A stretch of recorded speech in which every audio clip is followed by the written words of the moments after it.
Alright, hello bingo enjoyers, and welcome to the Museum of Bingo number 3. Are you all excited for this event? I'm Pocket Wraith, and with me is Epic. Hello. Yeah, looking forward to seeing some variants of bingo today. We are starting off the day with 2v2 Fog of War Blackout. Fog of War is a variant that has been around for a while. It's played a lot, but not usually like this. So for this event, we're trialing out a new progression system called Banana Split. You may have known this before as Strawberry Progression, but we renamed it because we thought it made more sense, as it has nothing to do with strawberries. Also, Basically, don't question why all of our custom progressions are named after ice cream flavors, it's just a thing. yes. So, usually in bingo, you have one assist skip, and you can use that on any chapter you like, up to and including Summit. Usually that's not relevant, but it happens sometimes. But anyway, so in Banana Split Progression, how it works is that Chapter 1 unlocks Chapters 2 and 4, either one of those unlocks Chapters 3 and 5, and either one of those unlocks 6 and 7. And Core can be played at any point to skip one step of that. Yeah, technically either of 2 and 4 unlocks 3, 5, and Farewell. Yes. Yeah, so it should create some really interesting routing options for these players.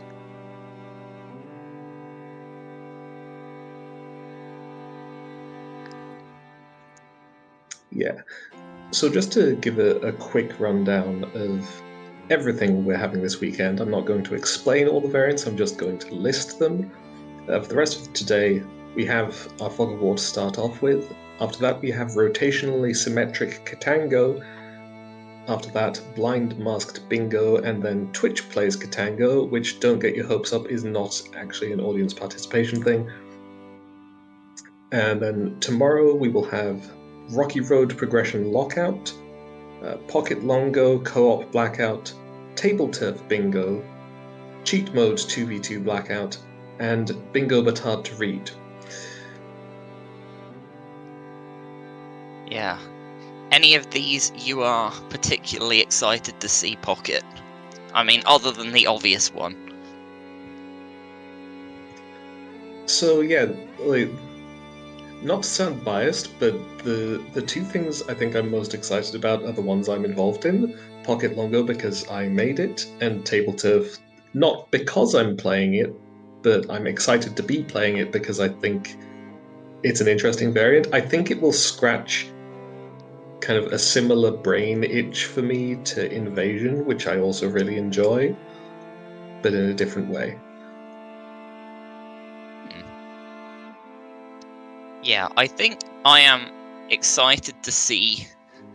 Well, obviously, the variant I'm playing in, Cheat Mode Co-op Blackout, that's going to be pretty cool.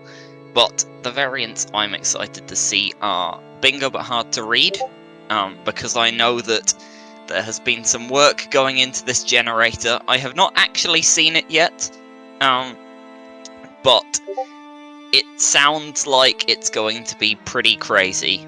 So I hope you're all ready for that one. Yeah, so anyone in Twitch chat, is there an event that you are particularly looking forward to? And I also put the question to both chat and Epic, and I'll answer it myself. Is there a bingo variant which we did not include in this event, but you kind of wish we could have? For my own answer, there was something which I brought up while we were discussing what to include. So row control was suggested as a possible inclusion. That's a variant of bingo where you basically rather than trying to win the entire board, you try to win each row separately. So 3 objectives wins a row, 3 rows wins the game. And I suggested that we could have combined that with cheat mode, which I still think would be an interesting combination, because one of the things with cheat mode lockout is that you lose the structure of the level progression, but putting it into row control would give some of that structure back, because you see what your opponent's ticking, and you know a way to stop their plan is to take the other objectives in the same rows.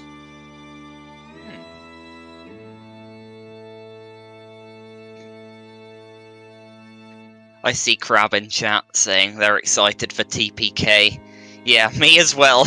I think that variant's going to be pretty insane. I know Flying's put a huge amount of work into making layouts for that so that you all can see it.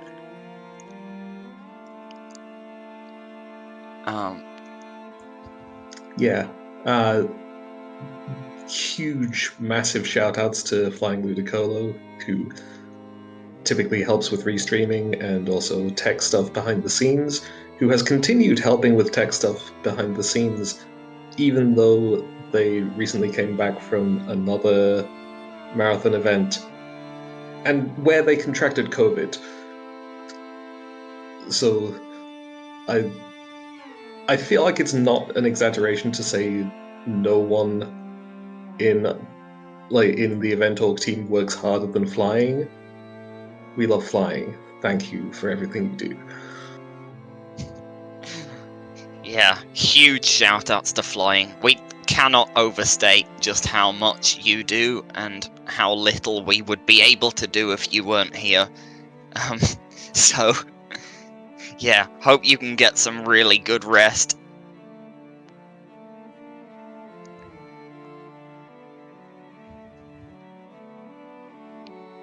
Right. So yeah, let's see. I think someone said they were particularly looking forward to the blind bingo later as well, which adds up because I checked the responses to the sign-up sheet, and almost everyone was interested in playing that. It was very popular. Actually, fun fact, of the 20 people that signed up, only one of those people put that they did not want to play the blind gen. So we had 19 people who wanted to play blind gen, and of those about 10 or 11 put it as a preference.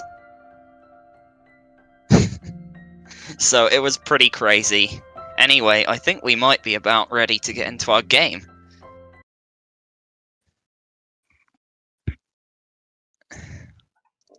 Yep. So as you can see, this is a recorded match because the man who is on the left-hand side bottom was unable to make it for this weekend. So we pre-recorded this match on Thursday. I say we. Me and Epic had nothing to do with it. So we haven't seen any of this.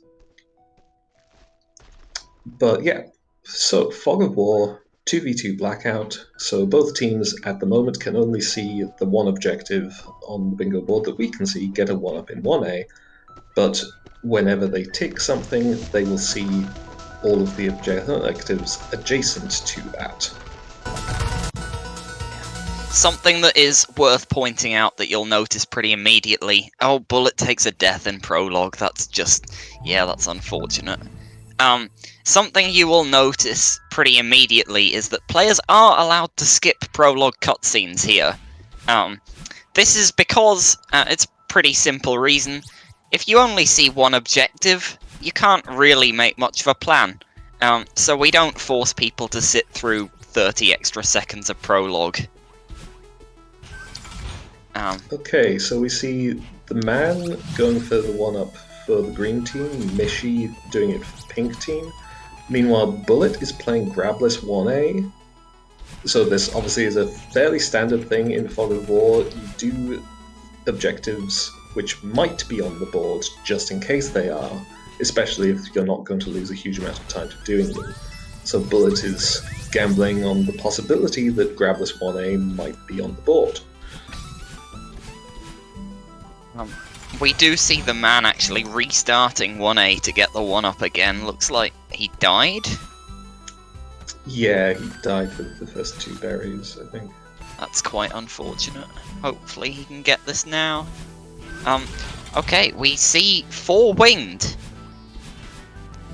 That's a nice objective to get early on, because you know that you can get that pretty quickly and get some information. All berries 2,000 meters, a little bit less helpful. But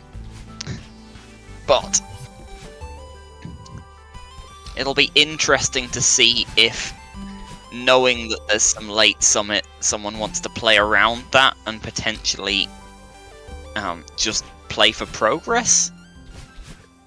Yeah, so we should also explain that as we see it, whenever either team takes an objective, we see everything adjacent. But for the players, they only see things adjacent to what they have ticked in their own color, which is why the teams obviously are using the same color for both players. Bullet and TNT both going into Ridge, actually. This is an interesting choice, because Ridge is not the first place you think of going for a fast winged berry. Well, but this is one of the things with Banana Split progression. Since you unlock Sight and Ridge at the same time, it makes sense for one player to do one and one to do the other. Mm-hmm. So we're just seeing different decision making between the two teams, where the green team have sent their faster player into Ridge, and the pink team have sent their slower player into Ridge. Because that's kind of the split here. The 2 players on the top of the layout are both advanced level players, and the 2 on the bottom are both beginners. I do think it's interesting that you commit to Ridge this early, though, because I feel like, in my head at least, it feels like it makes a little bit more sense to go for something like 2A, and then you can get progression a bit faster. But I guess, like, with something like 4-winged, it's a pretty flexible objective, so you can just get it wherever you can find 4-winged. So that'll be 2 in 1A, 1 in either 2A or 4A, and then 1 in 3A or 5A. Yeah. But without any sort of... I think, like, on those grounds, I think I prefer the pink team's position here. Okay, Bullet has gone into 4B. Interesting. So, very much just guessing at things which might be relevant to objectives that they can't see. So I guess this means that the man is going to be going for the 4-winged. This is a really interesting play from Bullet. Because B-sides in Fog tend to be quite strong, but 4B is a really interesting choice. Because usually the reason good if there's a binocular objective, and obviously if there's a generic B-side objective, or just if 4B is on the board. Usually the reason you want to play B-sides in Fog is things like there's a binocular objective, or say 2 in 3 or 2 in 4 binoculars. Or something like 2B, 2A, 2 B-sides, or 2 blue, 2 red hearts. But committing to 4B this early, without knowing that there's anything specifically here, is certainly an interesting choice. It could end up paying off big if it works out. Yeah, so we're soon going to see what I was kind of thinking. I think I prefer the pink team's decision making, because Mishi, being the faster player, also played the faster chapter, that being 2A, and thus is now in 5A and is going to finish off 4 winged berries and get to see more of the board. And that's a big thing for 2-player Fog, is you really have to think about how quickly you're revealing more objectives. Like, if you're just playing solo fog, then you're much more free to kind of do whatever. And if, say, you see an objective which doesn't give you much more information, but you know you're not going to miss objectives on the way to getting it, sure, you can just do that. But here you really have to think about getting more information so that your partner knows what they should be doing and isn't just guessing. Well, there you go, there's 2A, 2B. We were talking about it and it's right there. So, Bullet's 4B play might end up being really good, but they won't actually know that for a while, until the man gets a 4th winged berry. Yeah, so the man is now in 5A as well, so... Yeah. That should Mishi be just rushing... Mishi rushing 2A straight into 5A to get the 4th winged berry there, and grabs the seeded berry. I didn't see if she got the cassette. I assume she probably got the cassette. I don't know, since Grab this Unraveling is also on the board, she may just be planning on that. Though I definitely would have gotten the cassette there, even if I was planning to continue for Grab this Unraveling.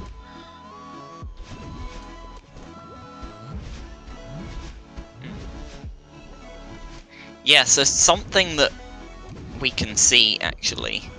It'll be interesting to see which of the pink team prioritizes berries from here. Because they now know 45 berries is on the board. TNT is in 3A, which is not the first place I would consider going to for fast berries. Mishi's about to be in Unraveling, which only has 1 berry. So I guess they're probably just playing for lots of information early on.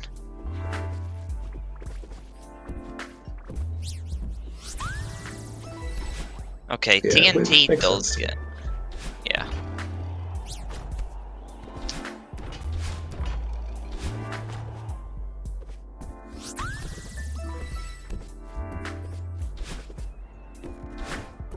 Okay, and now we see Bullet and the man are both in 5A. And Green has not ticked 4 winged yet. So that's a thing. The man is well past where the 4th winged berry is as well.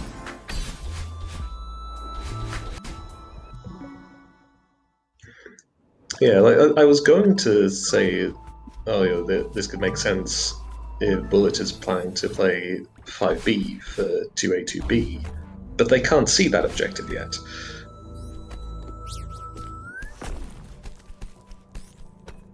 I mean, maybe Bullet's getting 4 winged? Because yeah, Bullet is pretty close to the 4th winged. Yeah, also, Bullet saying in chat that he hates going 3A in Fog until he can see most of the board, which is fair.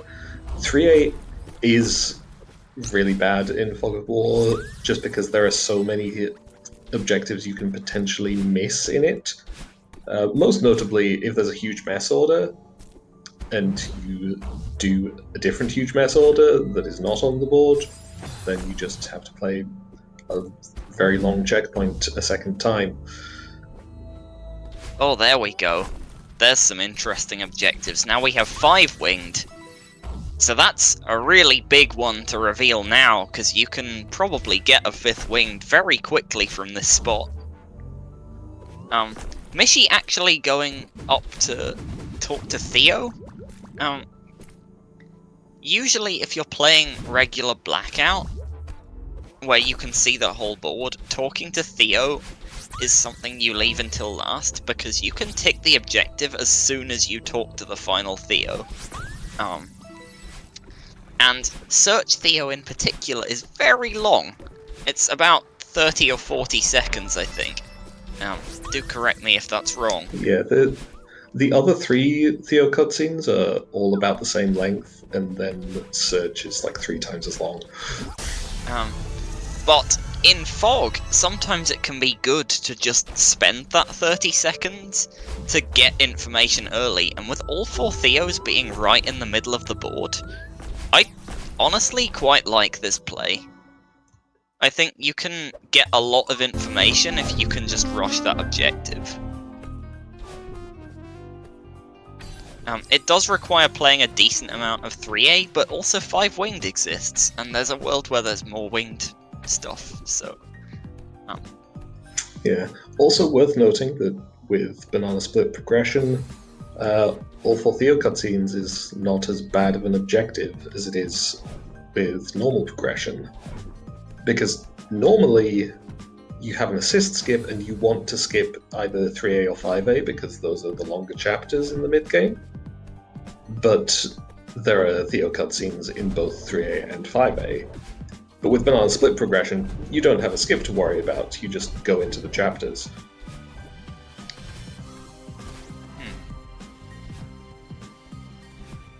Oh, there you go, Theo in Shaft is an objective as well. So now that you can see that, you're definitely thinking about rushing 4 Theos as a thing, because Theo Shaft, that's by far the longest one from where Mishi is to get to. So if you know that you're going to need to be there anyway, you get a lot of information from talking to Theo right now. Theo actually is kind of an MVP. Okay, 5 Winged Berries has revealed use 7 Binoculars. I have no idea what binocular progress is like for either player. I guess Mishi might have the 2A bino, and that's it, because I don't think she went into the 5A cassette room. And TNT, I have no idea. He played 4A, so he could have some binoculars. Yeah, meanwhile Bullet's played 4B, so almost certainly has 7 binoculars at this point. Or if not 7, then at least 6.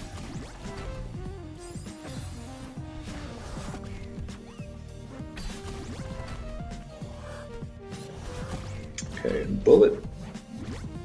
I noticed earlier Bullet played Grabless Depths and is now playing Grabless Search. I didn't notice if he had Grabless on in 5A start. But yeah, so if other Grabless 5A checkpoints turn up, or just Grabless 5A, then he's very well set for that. But if none of those things are on the board, he's wasted a certain amount of time. Though not that much. Like, Depths is the only Grabless 5A checkpoint that I think adds a really significant amount of time. I think I saw Mishi also do Grabless Search. So it'll be interesting to see if that ends up paying off later. We see Mishi right now actually in Summit, presumably rushing binoculars. You can get 7 binoculars in Summit by the time you reach 1k. So there are a lot of binoculars in Summit.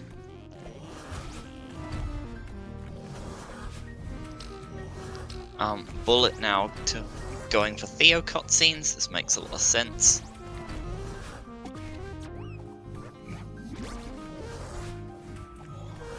They can now see 4 Theos and 5 Winged Berries.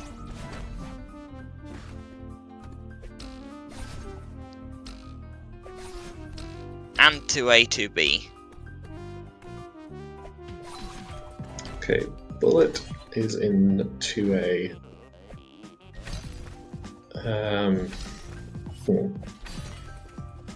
What? Oh, is this... No, he's not getting the binoculars. Oh, he can't see that objective yet.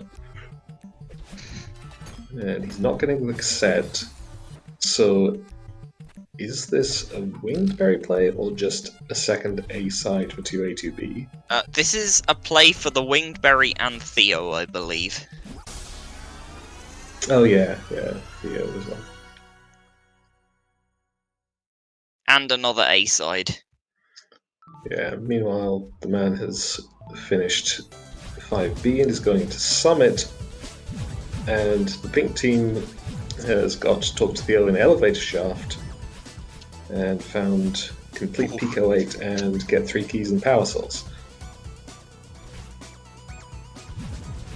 3 keys power source is an interesting one, because do you just get 3 keys power source, or do you go and get the other 2 just in case 5 keys is on the board? Because it can be.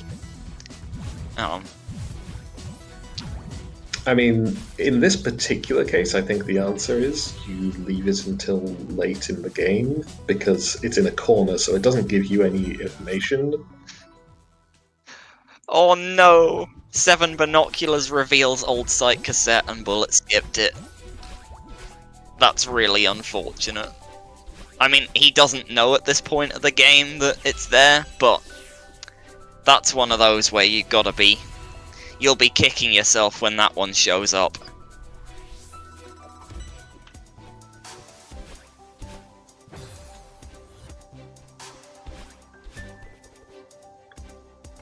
Yeah, okay, so Bullet talks to Theo and presumably gets the winged berry and finishes the chapter here. Does not get the winged berry, but does finish the chapter. Interesting. I guess the man got 4-winged, so he's probably going to be the one to get 5-winged as well. He is very close to the 500-meter winged berry.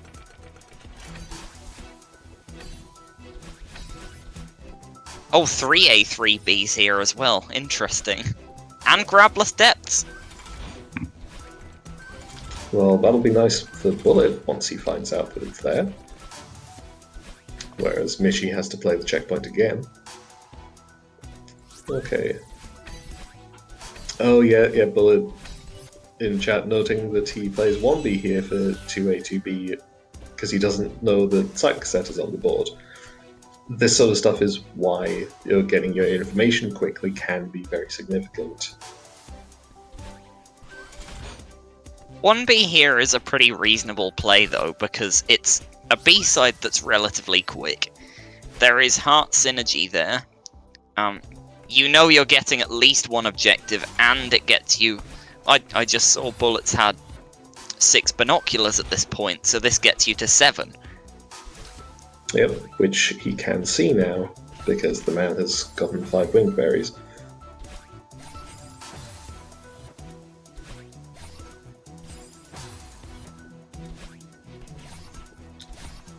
We also have the nice thing here of get the orb in Pico 8 is also on board, in addition to complete Pico 8. Whereas, obviously, the worst option, potentially, with Pico 8 is if there's berries in Pico 8, especially, obviously, in this case, no one has gone into Pico 8 yet, but that can be a problem in Fog. If you go into Pico, do you get berries along the way? Or do you not? Because you might reveal berries in Pico 8 later, but also you lose a certain amount of time by getting them. Bullet ticking off 7 binoculars, revealing old site cassette. Well, also Jack's pointing out to me that TNT is actually in Pico.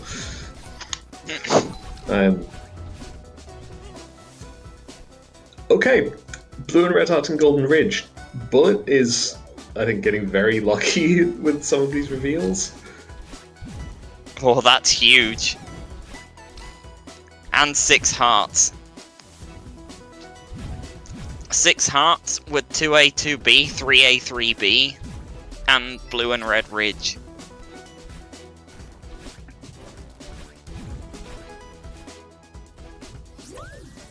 You're gonna be pretty happy about some of those reveals when you get there. Oh, 1 up in 5A. That's a nice little objective that's pretty fast. We see Mishi going for that now. Bullets back into 2A to grab the cassette. Yeah. We also see 20 berries in 7A, which I'm guessing that, well, of course, green team can't see it yet, so I'm guessing that the man probably, yes, the icon word's good. The man probably hasn't been getting a lot of berries, and I'm guessing that TNT... No, I forget which pink player was in Summit already, but they probably didn't get a lot of berries. Oh, all berries in start of 4A. There's a decent amount of berry synergy on this board. Like, it's not nice berry synergy, but there's, like, decent berry synergy here. I mean, we have 20 berries in 7A with all berries 2,000 meters and 15 berries in 4.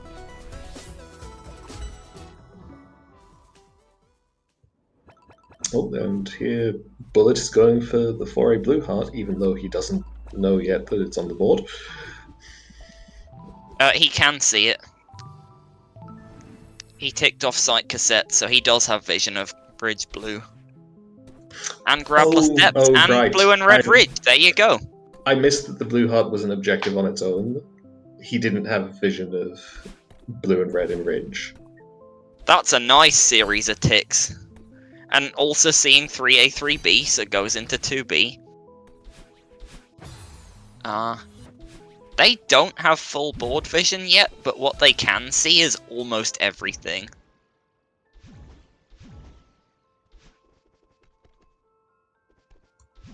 Yeah, they're missing the bottom corners, and I think that's it.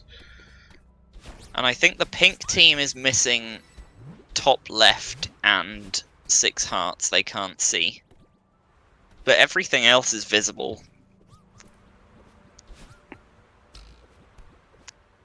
Yeah, that 4B play, it is coming in clutch for Bullet. Yeah, like, I obviously earlier in the game I was kind of saying that I preferred how Pink were routing this, and I still kind of do, just based on information, but Bullet getting very lucky with the 4B and Grabless depths has massively worked in Green Team's favour.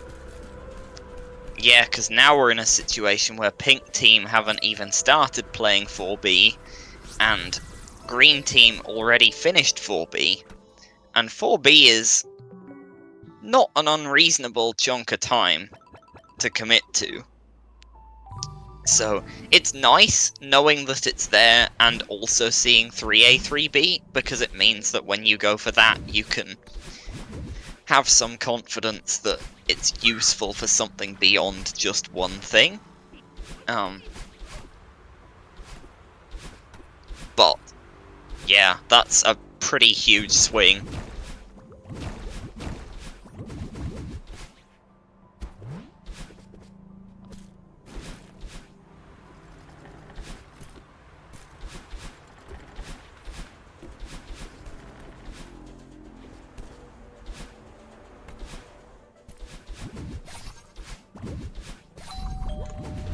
Okay, and Bullet finally goes into 3A.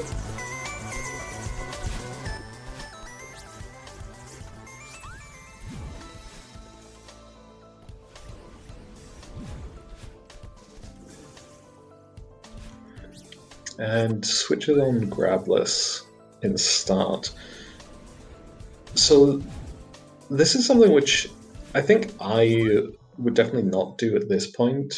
Yeah, Jack's saying in chat this is overly safe, because in general it makes a lot of sense to do less speculative things that may or may not be on the board when there are less objectives that you can't see, because it's just that much less likely they come up.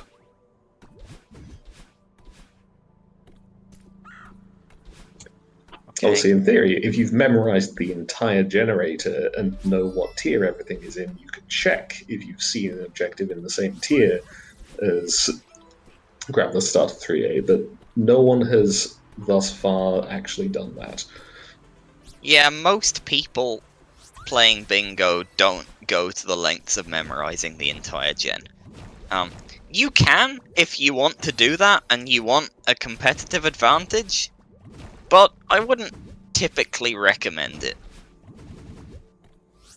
Memorizing the tier 25, that can be quite useful, because you can look at a board and you know that the longest objective, once you see something that's in that tier, you can not worry about anything else in that tier.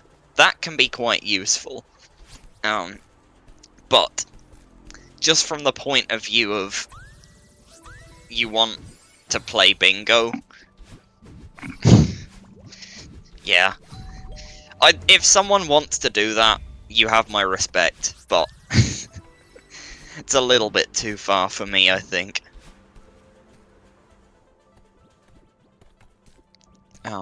We did see while that was all going on that Pink Team ticks off all berries start of 4A, so they can now see 6 hearts.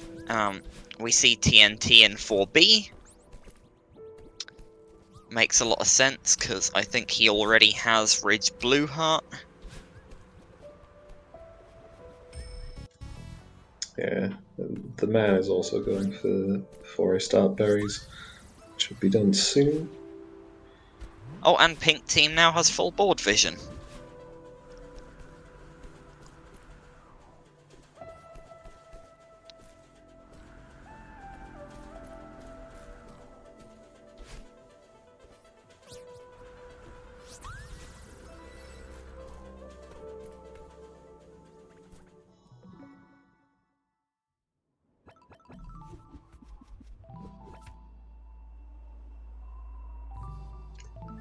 And we do see Bullet in Pico, which will obviously allow Green Team to see the bottom left corner. We'll still have to... And actually, this will work out very nicely for Bullet, because by getting Orb in Pico, he will see the huge mess order, which he can then do, which will then get him to talk to Theo in Elevator Shaft, and then they'll have full board vision. Yeah, I mean, Pink Team currently 15 to 11, but this is looking really good for the Green Team right now.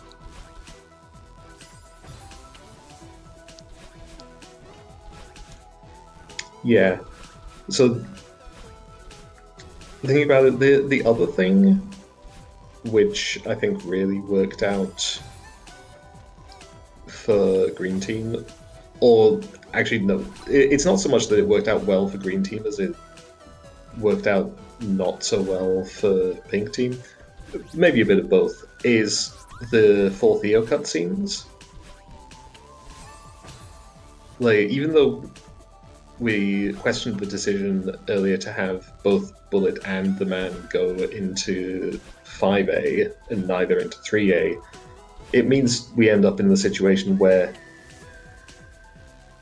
like, they're ultimately one of them was going to have to play both in order to get all the Theo cutscenes, and so it means that you don't end up with both of them having spent time in 3A, which some of which would have been wasted.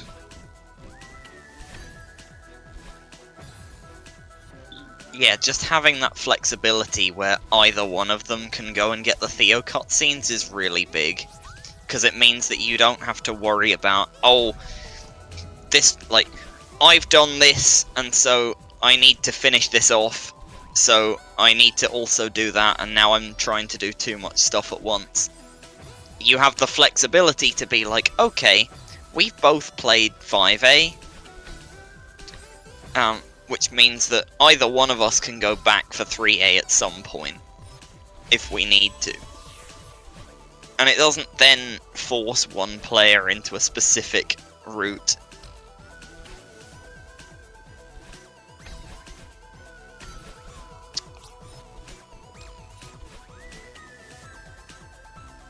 Sadly not. We don't see the funny strap for that room from the man. You can do a really silly thing in that room where you just kind of do a bunch of transitions to get up really high and then go over all the dust bunnies.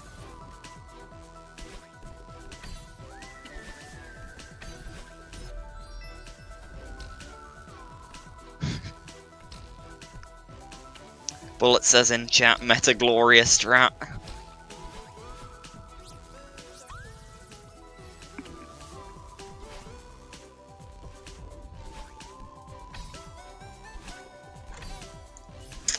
Looking up in chat, Mishi says, for the record, their initial plan was TNT doing mostly berry things and her doing mostly B-side things, and that's switched due to Bridge on board. And I mean, I guess it depends on how much they each did before switching, but it might have been better to just stick to the initial plan. It doesn't take such a huge amount of time to play for a start to get the cassette and then the Blue Heart and Shrine to synergize with B-side things. We do see the man actually going to grab the 2k gem. Not sure you really need to worry about this one, but you know what? You don't have full board vision. It doesn't take that long to go out of your way and get. It's kind of fine. I mean, I think the 2k gem specifically, I definitely would not get in this situation. I also definitely, in Bullet's position, would not be playing Grabless Huge Mess here. There is one objective on the board that you can't see. Grabless Huge Mess with the Blue Heart, no less. This is not an easy thing to do. That was very clean, though. And yeah, Jack's kind of in chat finishing what I was saying before I noticed Bullet doing Grabless. The 2k gem specifically is right at the start of the checkpoint. In speedruns, going by in-game time, it's faster to return to map after getting it. So it's really fast to come back for that gem specifically. Other gems, if you want to hedge your bets, maybe. But that one specifically, you can very easily leave. Wait, I just realized Bullet did chests into Towel's books, which is ridiculous grabless for the Blue Heart.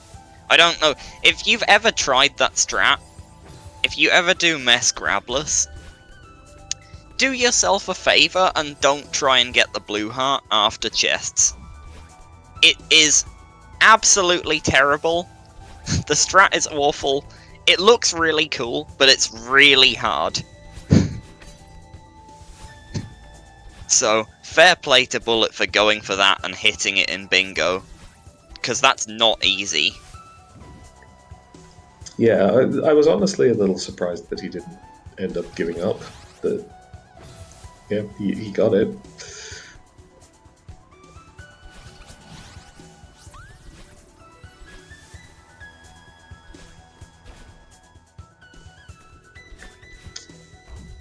Yeah, there is I think the fastest strat for that backtrack just works grabless, but it is not the easiest thing to do.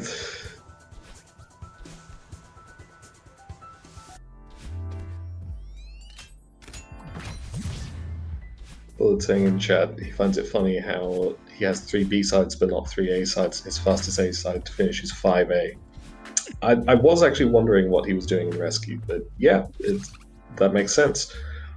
Yeah, if you've unlocked Rescue, you might as well finish 5A.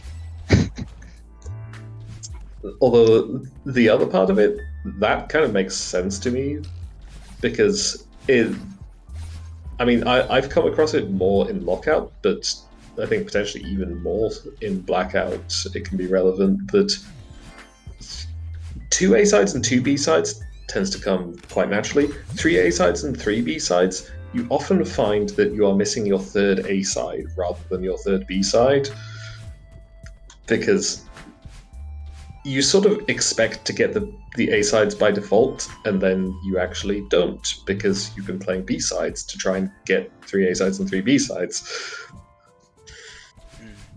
I will say I'm a little bit disappointed we didn't see core on this board to skip a progression step, because actually, looking at this with full board vision, seems like it wouldn't be the worst play. You get an A side, you get a heart, and you get to skip playing something else at some point. I mean, I'm biased because I like core. Yeah, I think that could be interesting though.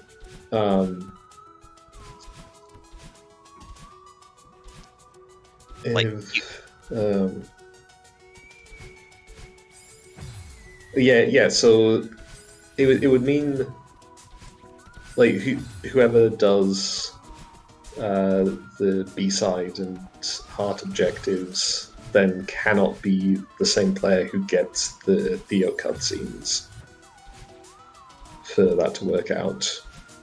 Because you would use core to not have to play 3A or 5A.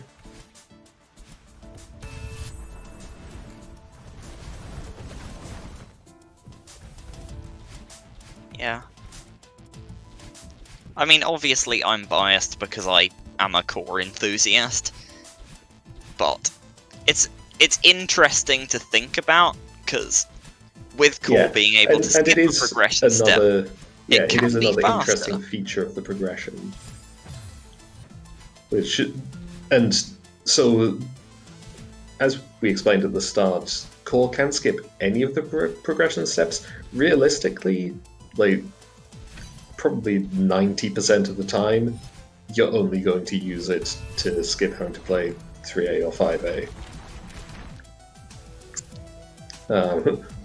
The other theoretical option is if Bird's Nest and Epilogue is on the board, then you use it to skip playing Summit. Or actually, in Banana Split, you can unlock Epilogue by completing Reflection, but core is still faster. Yeah, you don't tend to see Reflection in Blackout. I mean, it's rare enough in regular bingo, but with Blackout having a slightly shorter generator, it doesn't tend to show up as much. Like, sometimes you'll see something like Reflection cutscene, but it's unusual to get more than 1 or 2 things in Reflection on a bingo board.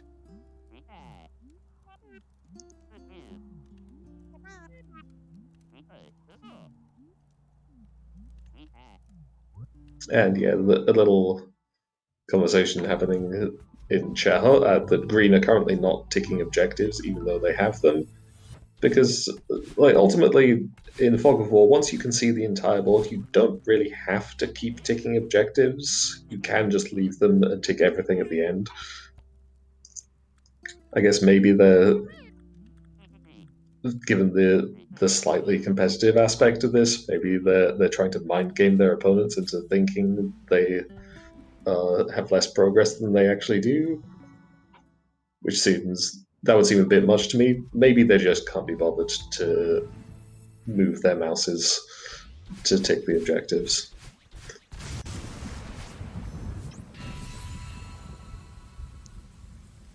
It does make it a little bit hard for us to know exactly what the score is, though.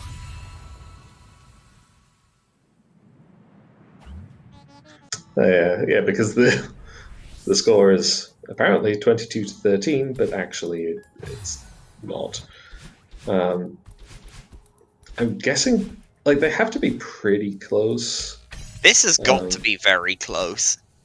Because I'm just going based off the fact that Bullet is getting keys in Power Source, and I feel like that's one of the things that you do at the very end.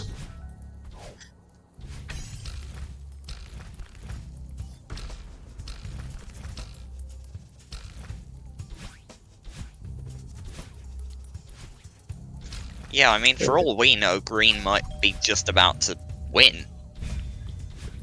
Yeah, okay, so looking at this, Mishi is in Farewell for power source keys. TNT is in 2B for 3A, 3B, and probably also 6 hearts. So Pink team are very close to finishing the board.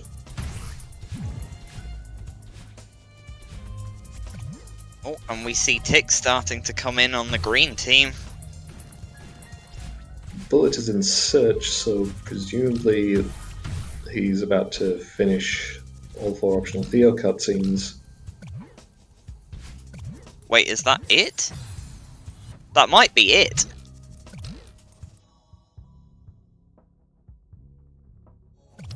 Yeah, that's 24.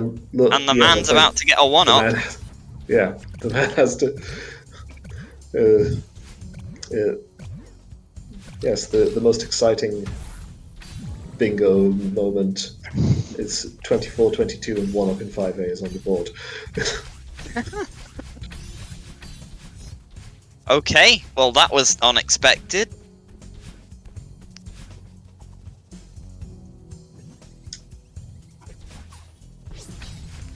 And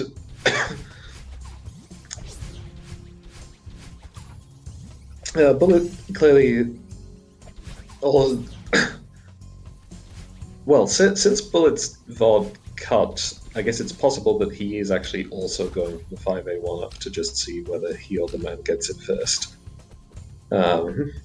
Which would seem like the obvious thing to do, because you do it in start, so long as you have access to the chapter, which you do, you can just both go for it. But that means the green team probably win unless they mess up. Okay, Bullet is also doing the 5A 1-up. So yeah, they probably win unless they both really badly mess up this 1-up. Oh no. That death is really unfortunate from the man. Yeah, I've died more times there than I care to admit. Okay, and Bullet clearly just got the 1-up because he took the objective. Meanwhile, Mishi is on her second power source key, and TNT is about to be 2 rooms from the end of 2B. So, very close, honestly.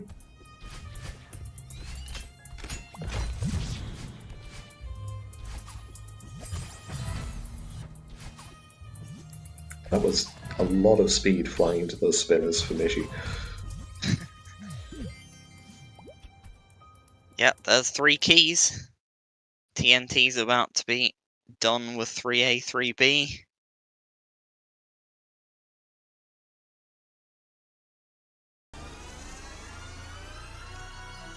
Yeah, and GG to all 4 players. GG. That was a very close match. Oh, and the score is now 0-0. Okay.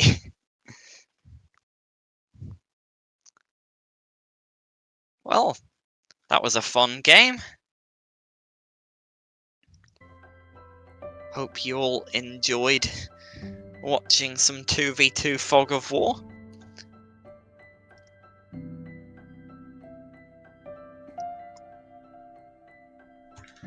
Okay, so we're having some slight technical issues, so the next event will be slightly delayed, but hopefully only slightly. So I guess we can start explaining rotationally symmetric Ktango.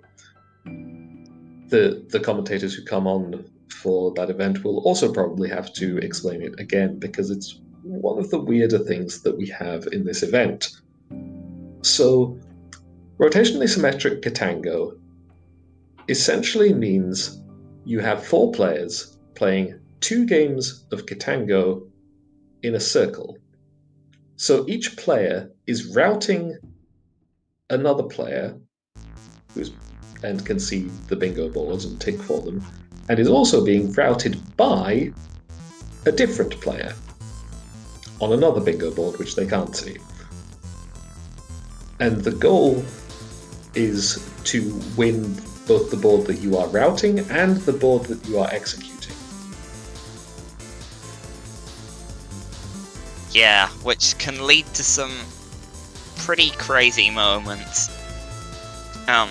So one of the fun things about rotationally symmetric Ktango is that players local mute each other in a Discord call. And so what that means is that you are being routed by someone, and you are also routing someone. But the person you are routing is routing your opponent. And so if you're not careful, and you... I tend to find when I'm playing Ktango, I just sort of end up... You acknowledge things that you're being asked to do, right? So if someone says go and get a 1-up, you'd be like, okay, I'll do that.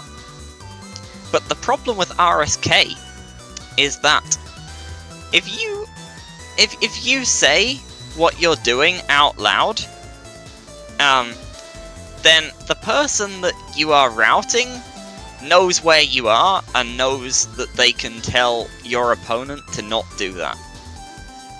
So you have to be very careful what you say. It is absolute chaos, but it is so much fun, and I am really excited to see this. Yeah. Also, obviously, because everyone... They're all in the same Discord call, and local mute everyone except the person who is routing them. So this means that you may well end up with... You are trying to route someone, and someone is also trying to route you at the same time, and so you're speaking over each other. Because the person routing you can't hear what you are saying. So they don't know they're speaking over you. Everyone talks at once. It's excellent. I'll also explain something. So, as I mentioned, like, you can kind of imagine the setup as a circle of, player A routes player B, who routes player C, who routes player D, who routes player A. It doesn't look exactly like that on the stream layout that we have, which Flying Ludicolo made, because they felt that it was better to have streams side by side who are actually playing against each other. So there will be indicators on the layout. There are little microphone symbols in the color of the person routing the player that the microphone is next to. It'll be easy to understand when you can actually see it.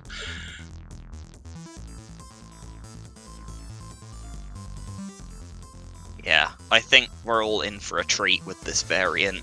This has been one of, if not the most requested variants for this event, so I'm really excited to see where it ends up.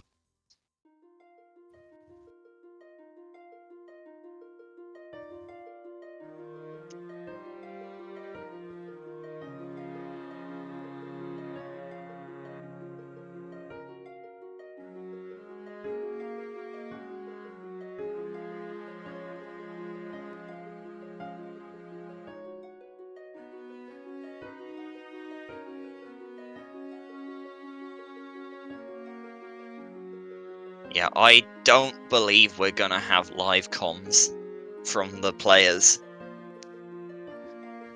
I think we decided that that would be a little bit too chaotic, but hopefully you can get the general gist. I know. So we won't be able to hear all 4 players at once, but I think each individual player will be transmitting their Discord audio. So whoever's audio is on the stream will be able to hear the player routing them, but no one else. Right. On that note, I think we are good. So me and Pocket will be hopping out. We're going to be being replaced by, I believe it's Gabriel and Mora. And Yep. See hope you you later. enjoy the rest of the event. Hello. Hello, Hopefully hello. we can be heard, yeah. Bingo. particular rotationally symmetric Ktango bingo. It is a thing. It's a thing. So yeah, you probably all. I'm guessing Epic and Pocket just explained this to you. I don't know how much of it has been explained, but yeah, each player is rooting someone while being rooted, and it's chaos because you are playing a game and trying to root a board of a different game, and you probably. I mean, I've never played this myself, but it's probably quite easy to get confused. I mean, there's 4 players, and you're rooting someone, and someone's rooting you. Yes. And then there's 2 games going on, 2 boards going on at the same time, so it's definitely not confusing. The layout, Charlottes are flying. The layout will probably make some more sense, I think, because the layout shows who is being rooted by who. Yeah, so that's super helpful. There's also going to be only one winner here, because we have 2 games, and whoever's rooting the winning game and has the game they're playing on win is the overall winner, right? So out of 4 players, only 1 winner here. Yeah, I guess, yeah. So two people out of 4 will win their execution games. 2 people out of 4 will win their rooting games, because that's how winning bingo games work. And I think because of how it lines up, one person always wins both, one person loses both. Yep. Something like that, anyway. It's rotationally symmetric and beautiful, almost. Yeah, I mean, is it? Yeah, it is. It's rotationally symmetric. In what way is this actually rotationally symmetric? I never worked that out myself. I guess you could rotate the players. It's also symmetric, so It's not symmetric. Like, there's no line of symmetry. I don't know. It's a cool name. I can't disagree. It is a cool name.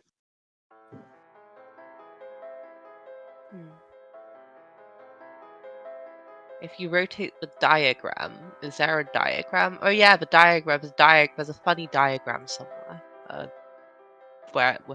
which involves who is rooting who. I mean, do you count the diagram as being the real representation of what's happening? It's chaos already. Yeah. It's going to be chaos. Unfortunately, we're not going to be hearing player audio. This is because all the players have all the players mute everyone but the person who's rooting them. Right. So you can't actually hear whoever you're rooting. You just have to hope they're following your instructions. But you can see that. But what would happen is that there are 4 people talking at the same time, because you could only hear one other person, and while that would be very chaotic, it probably wouldn't make for the best listening experience.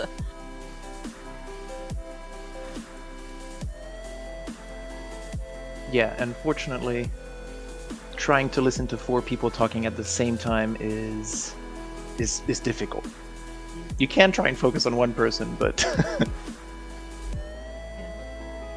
I believe we're going to be getting individual player audio. I'm not sure. I'm not exactly sure how the tech works, but it's very neat.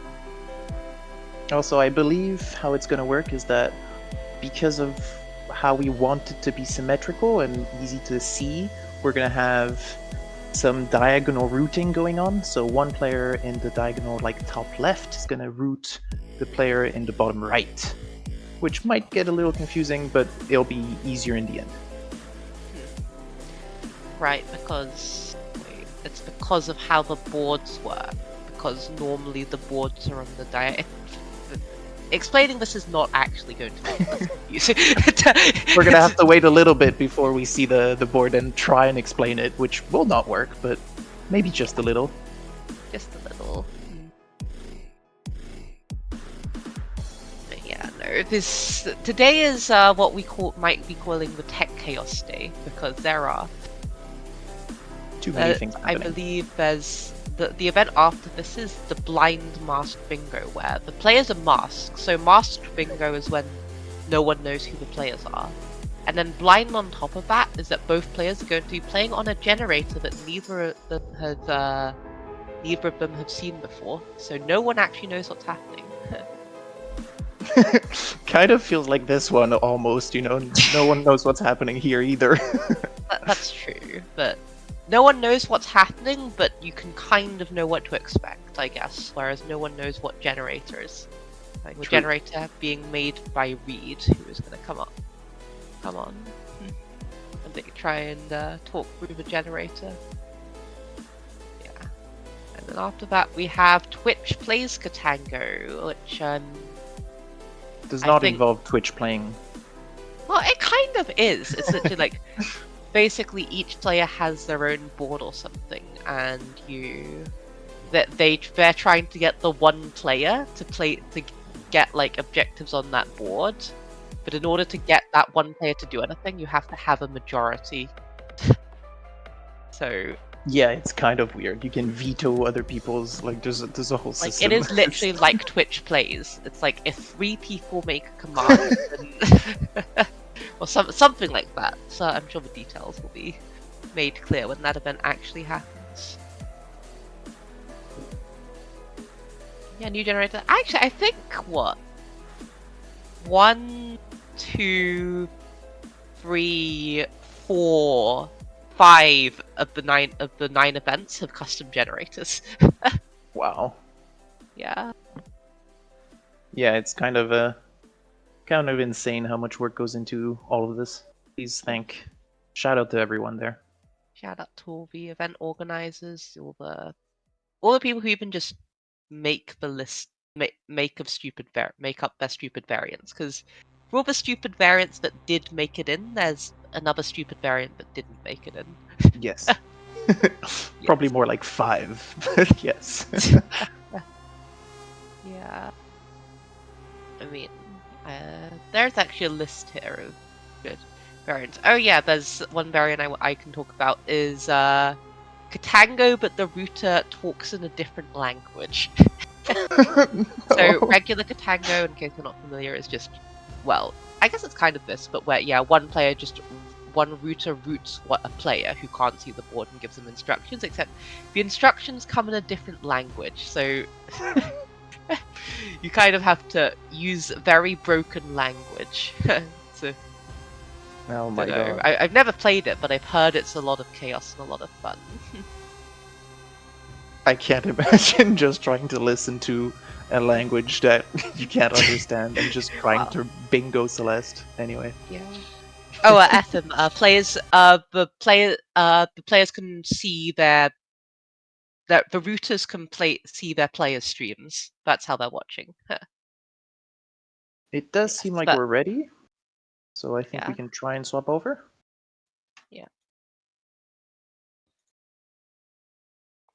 Okay, and yeah, so we see the diagram here. So I believe the color is the color with the 0 in it is the number of objectives they've ticked and their color, and the microphone is who is routing them.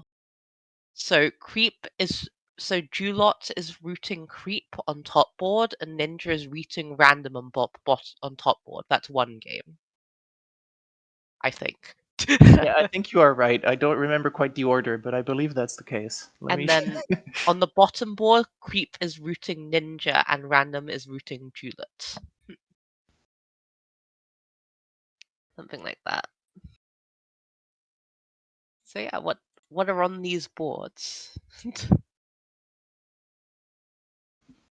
This is gonna be hell to try and Okay. follow. You know what? I think it might make. Do you want to look at bottom board and I'll look at top board? Okay, let's try and do that. We'll see if that Yeah. works. Okay, so on top board, what do I see? I see Old Site Blue Heart. I see Fast Mess Order.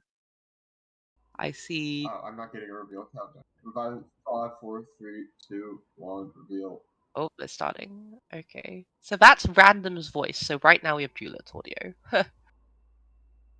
But yeah, on top boards, John 5, there's 4, quite a 3, lot of early 2, stuff. 1, There's 5 yeah. wings.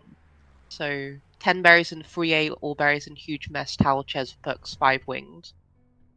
And 6 wings, so possible 3A there. I want you to go and get Yeah, I've got a huge mess. I Okay, think that's one of the let's slowest go orders and possible. have you do sight Then old cassette site first. cassette, I'm gonna rush sight cassette. two Yeah, we hear binoculars, and sight cassette. I And then think unlock that's Creep's intervention. voice. And then we'll see where it goes from there. So interestingly, I believe Creep has told Ninja just to rush sight cassette, Just sight but there's cassette. 2 winged on the board, and there's also 2 cassettes on the board, so maybe she hasn't seen that objective yet, or maybe she just wants to concentrate on rooting, because it's... Your attention is split multiple ways. yeah, you have to play and root at the same time. It's hard. It's hard. Yeah, what do I see on bottom board? What? Actually, Resort Blue Heart, 4 winged, 15 berries and Brie, slow mess yes, order, sight and cassette. Dire and Chuff. Brie is pretty strong on both boards. Yeah, I've got 2 cassette. Yeah, there's 2 cassettes as well. Bunch of binoculars. Well, three binocular or objectives. So quite a few things to do there. Oh yeah, routers can absolutely just say the objective name. There's no restriction there, because it's not like the the router is the person who's being given instructions is going to be able to figure out what's on the board You while can get also fast trying berries to along play the and way, route someone else. Ninja. You can't really describe the board though. Yeah. Although it doesn't. I'm not sure how much it would help if you're trying to play at the same time. Yeah. So we see, okay, Ninja gets first winged. Creep stream is still down, unfortunately. Yeah, so again, it's the mic is who that player is being routed by. The layout is very, very good. So random name is routing Julot, for example. So it's kind of diagonals in the middle going down, and then on the sides it's going up.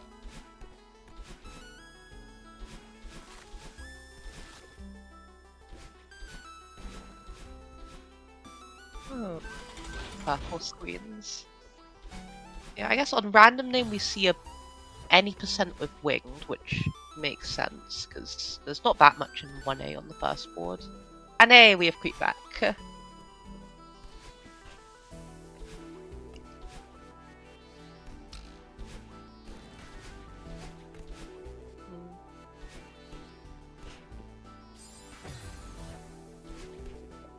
So many objectives. There's and the players have to keep track of basically both boards as well, right? Well, no, the players not only really. have to keep track of one board because the other board they're the player. Get the sight Yeah, heart. luckily. Sight heart, or old sight blue heart. So that's likely the first objective we will see ticked unless random doesn't get the heart. And then the sight cassette, and then any percent. 100% cool.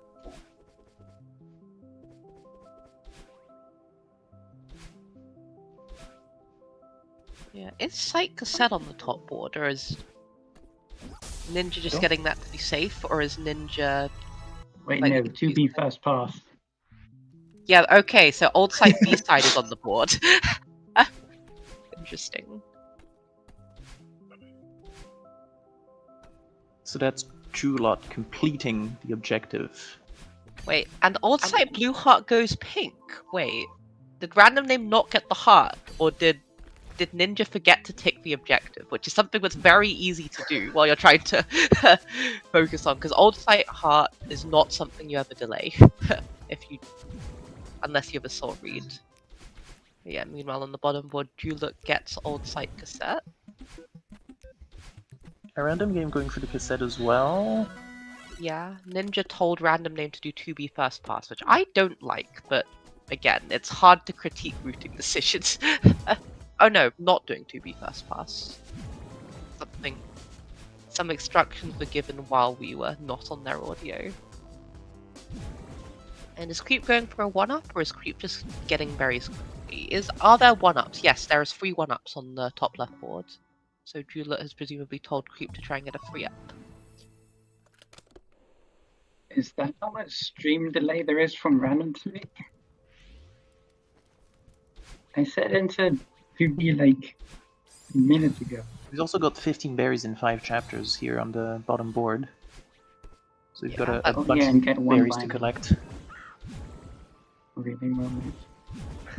Okay, so that appears that random name kind of forgot about the instruction he was given, which that can also happen. It doesn't have to be the router's fault. Oh, God.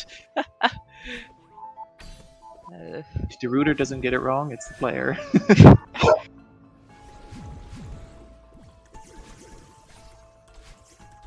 Or then you hear your router say something and then you relay it to your player when you shouldn't. Yes. Because I guess, yeah, as I think Pocket and Epic mentioned, like, let's just do an example. Ninja is routing random, and Juliet can hear random. So if random says something by accident about what he's doing, Juliet can then route creep about that. Like, I don't know, if random accidentally said, oh yeah, you want me to talk to Theo in Crossing or whatever, Juliet now, in theory, could be able to tell. That's too far, that's too far. I can't follow. Yeah.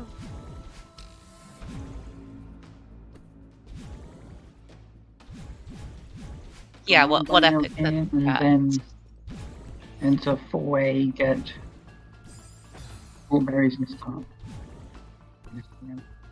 He's also got the heart in Celestial Resort here.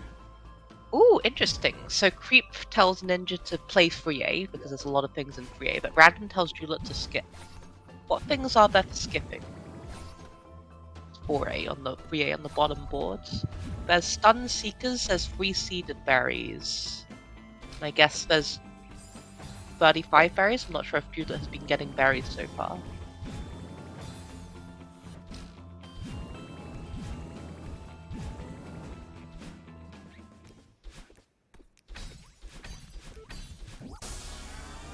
What, you said there's 35 berries? Yeah, on the bottom board. It's the, I think that's the objective left of Sight Cassette. Oh yeah. Goodness. It's too many objectives. There are many objectives, yeah. So, and we have another split on the top board with Juliet telling random name to skip, but Juliet telling Creep to skip and Ninja telling random name to... I've got it mixed up. You can see what's happening on the screen. Yeah. But yeah, I don't know, I kind of like... On the bottom board, there's a lot of berry synergy, but I like 3A first pass on both boards. Also, 2 cassettes are still on the board. Oh, no, it's not. Juliet just got it. Okay.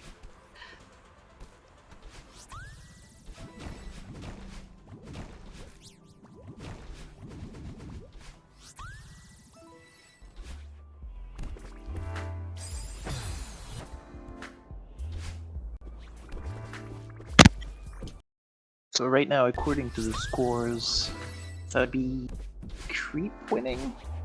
Yeah, Although it's not obviously it's showing, very but early. Creep is currently 2-0 up, but that doesn't mean very much, because those are just very early game objectives. Yeah.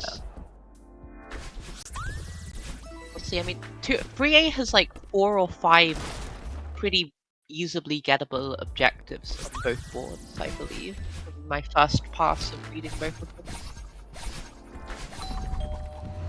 The question is what you do after that. I mean, what is... on bottom board, I guess. What is Juliet doing? Because is Juliet getting berries? It doesn't look like it. They're skipping Shrine Berry. And also skipping Winged Berries. So I guess they're rushing 3 seeded Stun Seekers 20 times. Oh, Stun Seekers 15 and 20 Yeah, times. I saw that. Arb It's way, so combos pretty get well. all the berries and get the heart.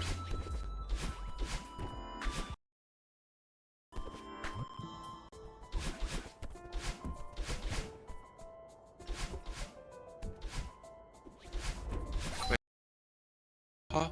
Creep? What? Wrong order. Wrong. Oh, like it doesn't matter. Get the heart, but like including. How can you do objective if you can't see the board and you can't talk to who's routing you? So the person routing you is on a Sorry, different did I say any board. percent road? So how do I explain Sorry. this? Like, let's take the example. Random is ticking objectives on the bottom board. And the person routing random is... So random is routing Juliet and ticking objectives on the bottom board. So while random can't hear Ninja, Ninja is ticking objectives on the top board. As random ticks all berries start of 4A. Oh no, sorry. Ninja ticks all berries start of 4A. Because yeah, you tick the top board is the objectives you've done, like the board next to you, whereas the board you're rooting is the opposite board. How do the rooters? Oh, the rooters are watching the stream of the player they're rooting. That would be very, very hard to tell otherwise if they completed it. Yeah. So yeah, Creep indeed gets 5 winged berries and is probably getting mess up. Whereas Random is probably Random's not going for Shrine Up. Random, what is their progress on top board? There's Stun Seekers 15 times. There's one Bino and 4. And I think that's it. So I do think I just prefer 3A as the top board.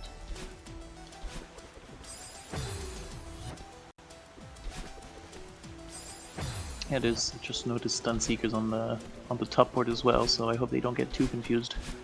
What's happened so far? We've had a double split. So on both boards, one player skipped 3 and the other player didn't skip. So we have no races just yet, but yeah. To follow this, I think the best way to follow this might be to just try and follow one game. Because even as watching, it is literally just trying to watch 2 games at the same time. As Ninja has now gotten Resort Blue Heart, read the diary, and is now getting the cassette. Interestingly, Ninja doesn't have 4 winged, or Creep's forgotten to tick 4 winged. Because that is something you should definitely have by 3A.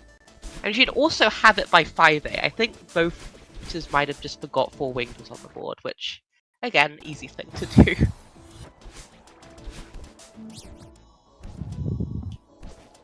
Yeah, so we've got, as you said, 2 players currently in Chapter 5 and 2 others in Chapter 4. Just doing their own thing.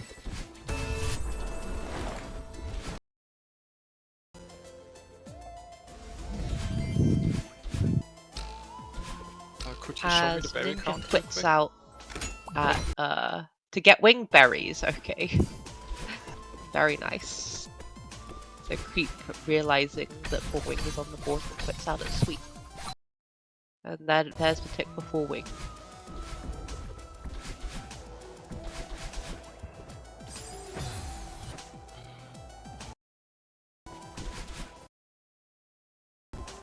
Oh, Creep telling her router she is 10. Her router can't hear that. So, yeah, communication is one way from router to player. So that's either Creep accidentally revealing she is 10 berries, or her router telling her that to mislead the opponent, which is possible but unlikely. It's more of a thing. Okay, yeah. That's more of a thing in endgame, where if you actually only have 2 objectives left on just the board. the rest of Oh, showed the screen. Oh yeah, you can tell someone to check the journal. That's probably the best way of trying to see if something's been done. Yes, this is still Lockout. You see 2 Lockout games happening. There's a Lockout game happening on top board and a Lockout game happening on bottom board. They would have already tried to complete the same objectives. Yeah, so 3 seeded gets ticked on bottom board. And I assume Creep's gonna tell Julep to go into 5B and do Caesar Stuns, because that seems like... Actually, 5A to Caesar Stuns could work, because Grabbler's such a little bottom board, but yeah.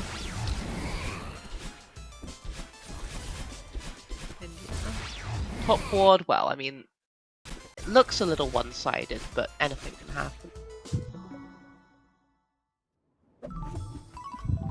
What's Ninja trying to do here? Just getting the... Go for this looks shrine like all berries berries as fast as possible. crossing, which works towards 35 berries and 50 berries, and wait, Folklore 1A is on top board. So Maybe, I think Ninja was just... be fair, there are there's 35 berries, 50 berries, 15 and 4, 15 and 5. So getting berries is all berries on crossing is just on the board. Never mind. All berries Too many berry objectives on that one. Yeah, there's all berries in crossing and all berries in chasm, and 15 berries in 3A. So berries are a reasonable thing to be doing right now. Yeah, I think Juliet is going for some seekers here.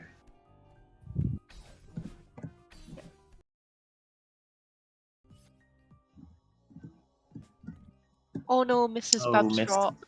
Yeah. As random is getting seekers on top board. Quits out at 15. Wait, no. 15 is 15 the correct amount to quit out at? For random, yes. Yeah, okay. I'm getting confused again. Because there's 20 on the bottom board. But that's what there's random's 20 and routing. That's 15 not on what the bottom random's one. saying.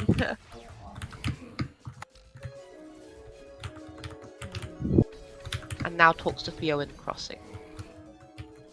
Yeah. I guess this is a good objective to do if you just want some time to think. But not that much time to think. No, not when you've got 2 games to worry about. Well, when one of your players is talking to Theo, when your player is talking to Theo, you only have 1 game to worry about, right, at that moment. Yeah. Yeah, no, Bullet, they can show up together. They're synergy checked, but other than that, they can show up. It's pretty rare.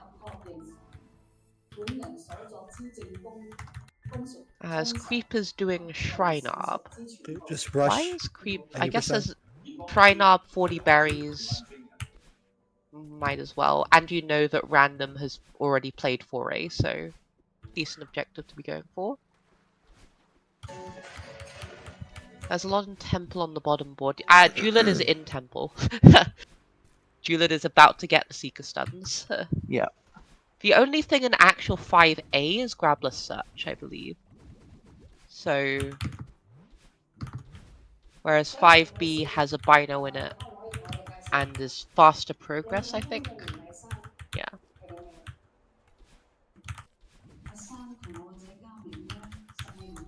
And now Random getting Crossing Berry. Also, Theo in Crossing is still not ticked.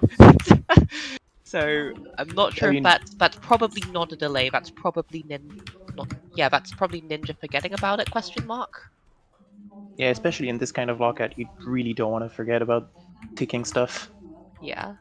You just don't know what your opponent is doing on that game.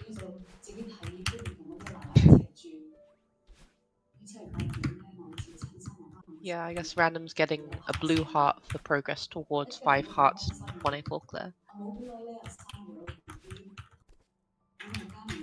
Yeah, Ninja seems to be just focusing on getting a bunch of berries and getting Interestingly, captures. Juliet hasn't been told to rush Seeker Stuns, or maybe they're just going to do it in Gauntlet Room.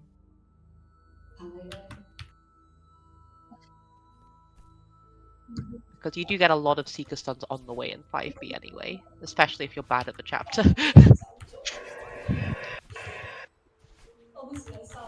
As Talk to Theo goes pink! Oh no!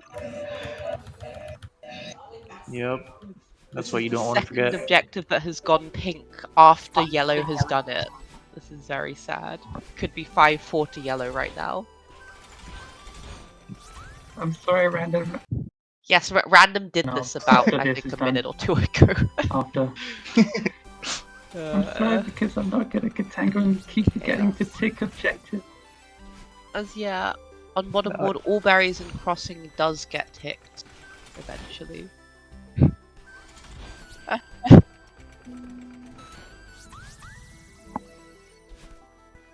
Yeah. Yeah, we should also have Stun Seekers 20 times on the bottom board. Yeah, I think that was done. we do. I'm guessing we're just making sure because that's probably not tested. There we go. That gets ticked. So yeah, with that very unfortunate, well, over delay or more likely forgotten objective. Top board is looking a little dire for Ninja. Yeah. Creep seems to be in control. Now the thing is, when you say creep is in a really good spot here, that's ambiguous. Because creep is in a very good spot on the board they're executing, but they don't know that. True. I mean, just- their router could tell them. Yeah, I guess. You're doing a good job. Yeah. Pink is in a good spot. Again, pink is also the color of the microphone. But yeah, I guess pink, when you say pink is in a good spot, I do think to go to the number that's pink, so, or the board that's less more pink. ambiguous. Less ambiguous.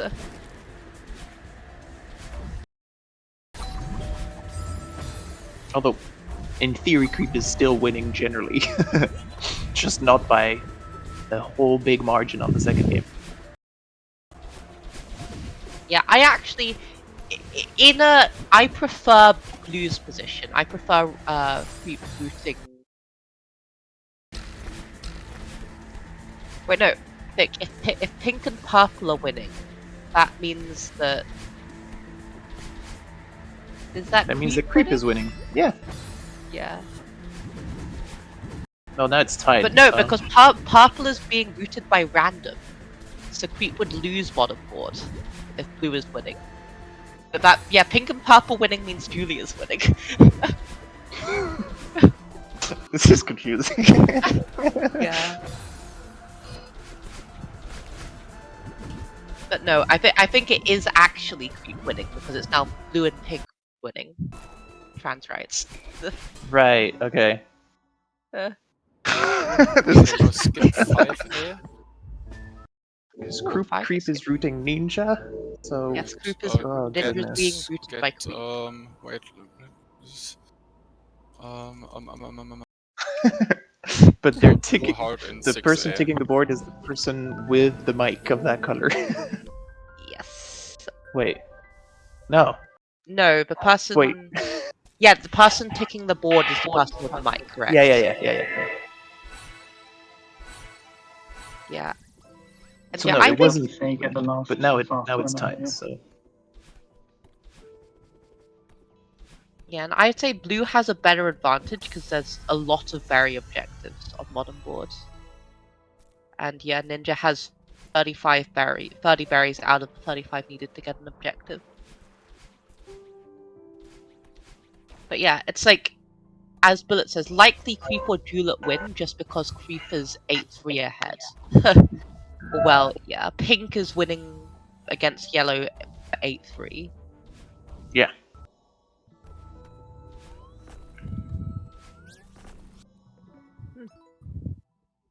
As creep tells Ninja to what do you call it? Temple skip.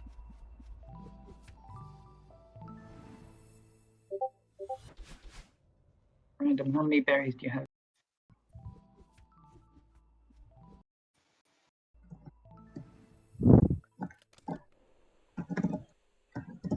I'm still trying to wrap my head around who is rooting who just to make sure.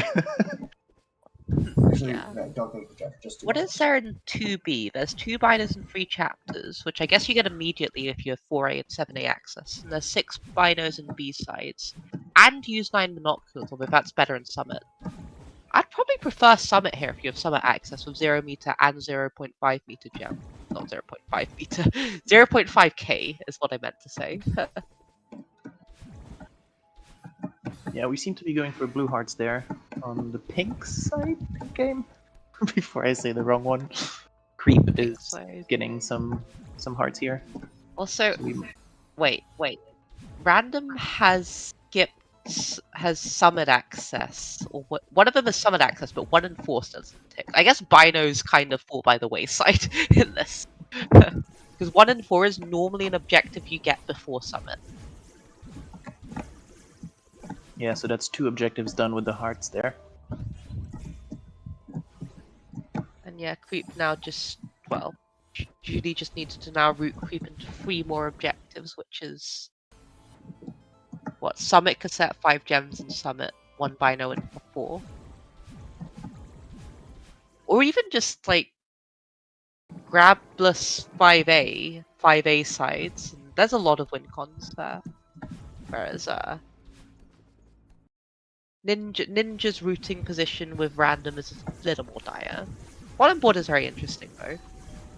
When Where you're done blue here, has you're going into 3A, advantage. I will have a mess for you. Remember, you're putting out. Oh, Yes, that one routed event. by means they are told what they're doing by this person. Yeah. So Ninja is being routed by Creep. Yeah. Creep is telling Ninja the objectives. As we do see 0 meter 0.5k gems get taken. Was that a delay? Wait. Because Julot is currently in 2B. If that was an intentional delay in an RSK game, well played. Yeah, we're doing blue and red heart in reflection. On Julot's side. Alright, cool. Go to. Or binoculars. Yeah, binoculars and goes into 3A to clean up 10 berries and also reach library and Blue Red Resort and mess order, huh? The mess order is going to be Yeah, books, that's pretty towels, powerful. chest, and I think I'm going to have you grab the blue heart during the mess. Just the fact that that's not. This might just be anymore, Julot's win, actually. Yeah, grab the heart during books, towels, chests. FM, I'm not sure do the players actually get to know when the game is done? Because you could just not. You just tell continue your... playing. Yeah, I don't know. I would totally tell my player to just continue playing Summit. Just do. Yes. Yeah, like, yeah, you won the game, but we need to get Bird's Nest and Earth along, so just play Summit anyway. So. I'm just trying to distract you so you can't root as well. Come on. Exactly right. That's totally yeah. When are you told that the game is over? Yeah, because like the only person you hear is router, and your router doesn't tell you the game is over. You will never know if the game is actually over. So yeah. I guess part of the win condition is announcing you've won. Yeah, because again, like let's say we're talking specifically with Creep, right? Because Creep is being routed by Juliet. But if Creep knows that they've won the game, they can stop and just focus on routing Ninja. Obviously. Whereas if they don't know the game is done, then Juliet can focus on playing, whereas Creep has to both play and root Ninja. I guess there's some good mind games that come in at the end there, and you try and hope your player follows what you're saying, even though they've already won.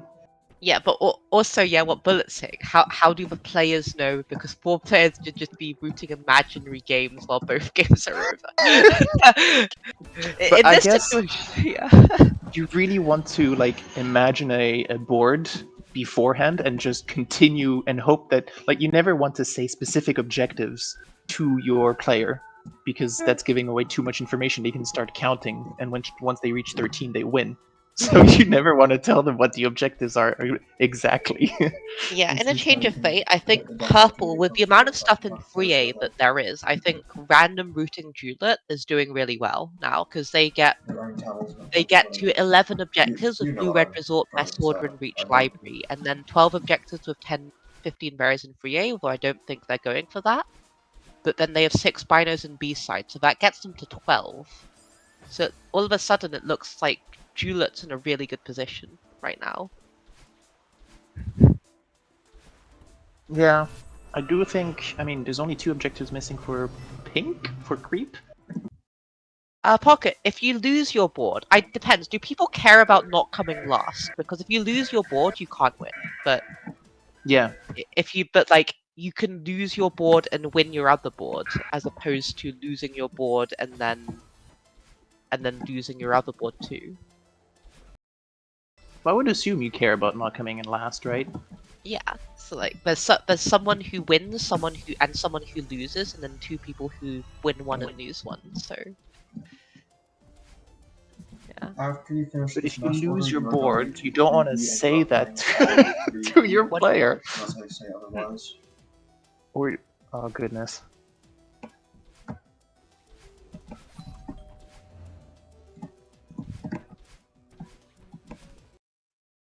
Oh, ninjas in 6B, huh? Ninjas, I think, quite good at 6B. Although it's likely only being sent here for binos, I doubt they're gonna finish blue-red reflection with no synergy on the board other than binos. But yes, Ninja can now see... Well, not Ninja, sorry, Creep can now see blue, the mess order being ticked, and might Also go back 3B to with Bino. 3B.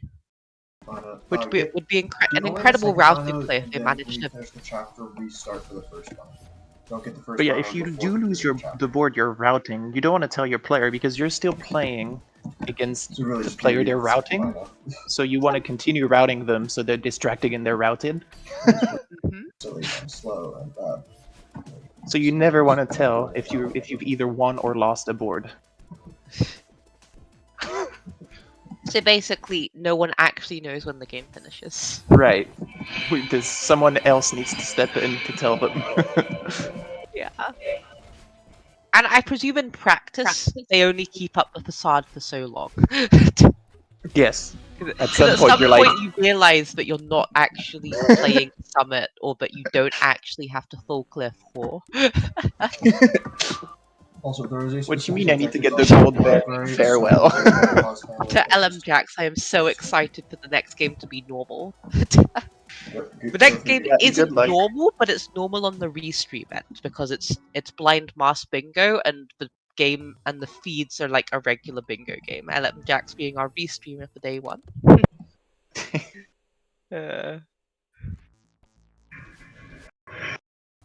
So As we we are have way here for Creep. As does Creep send Ninja into 3B? Creep sends Ninja into 3A. Sad.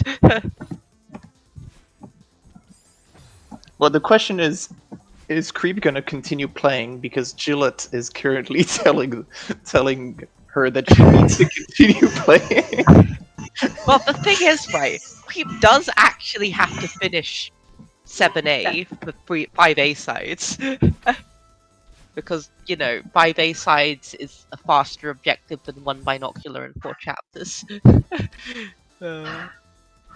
I guess if you are at 12 objectives and you see you've got the board, what you can do is, like, you just give them the longest possible objective that you're pretty sure the opponent is not doing.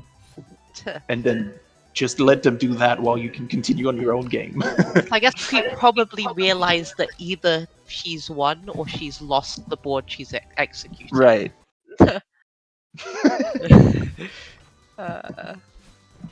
So at some point, once your router is giving you very long objectives, you know it's probably close to over, if not already over.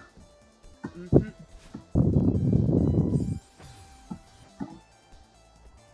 So on bottom board, as I was saying, Juliet gets to 11 after finishing out Resort. Random routing Juliet. I'm just going to say the long version to make it clear. Whereas Creep routing Ninja gets to what? 7 with 15 berries in 3A, 8 with 50 berries, and then a potential for 10 with the long berry objectives, which aren't being contested, but Creep doesn't know that. But yeah. Oh, 2 binos and 3. Okay, yeah, this is actually just a straight win con for random routing Juleps, because Blue-Red Resort... Finish the chapter. Blue-Red Resort... Yeah. Oh no, it's never mind. Blue-Red Resort, 6 binos and B-side, and they just need 1 more thing. So it's actually looking reasonably over on both boards, unless Creep can route Ninja to a comeback. I mean, if Creep can realize that they don't need to listen to their router anymore. Maybe, but also at this point, it's too late to stop Julep from getting 12. Sure. So And like, there's Free Keys and Power Source, there's Grabless Search on the board. If Free Keys and Power Source and Grabless Search are already blue, then this would be a very close game. But they're not, so...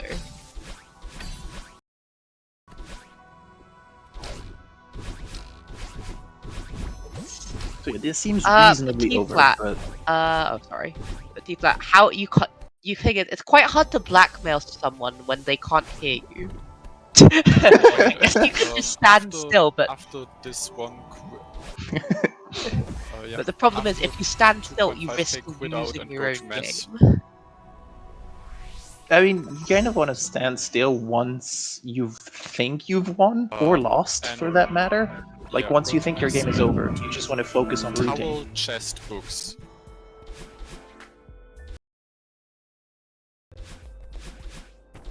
The amount of attention you give to either game is particularly important. Yeah, that's the correct mess order. So...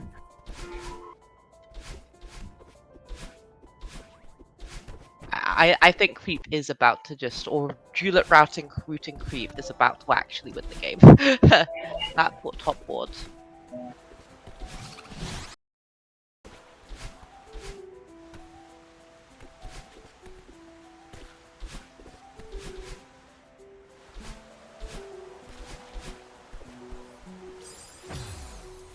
How much do you want to delay, like, putting in your last check? And you just make your player...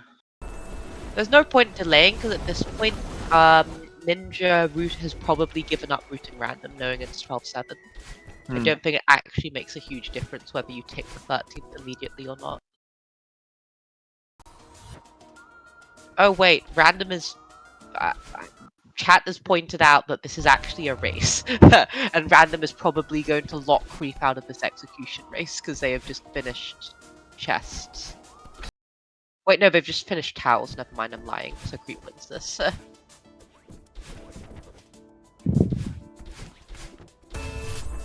Yeah, I mean, it is a race, but good luck. Yeah, this would require Creep to go in the wrong mess order.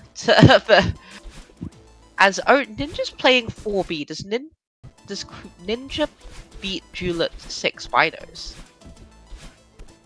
What binos does Duelet have? Duelet has 2B binos. Does Duelet have any other B-sides?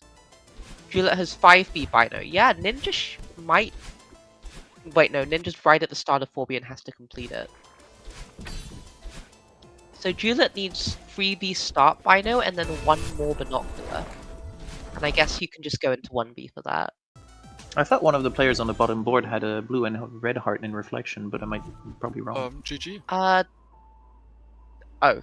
You actually tells Creep they're done. No! That's not correct game theory. What are you doing?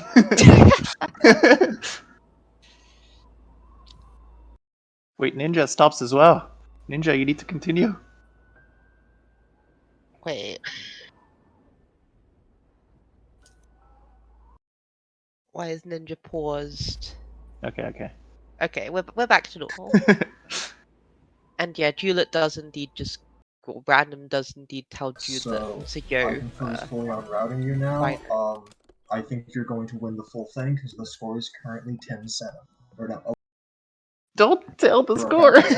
Oh no, now that they both know that the game is over. Yeah.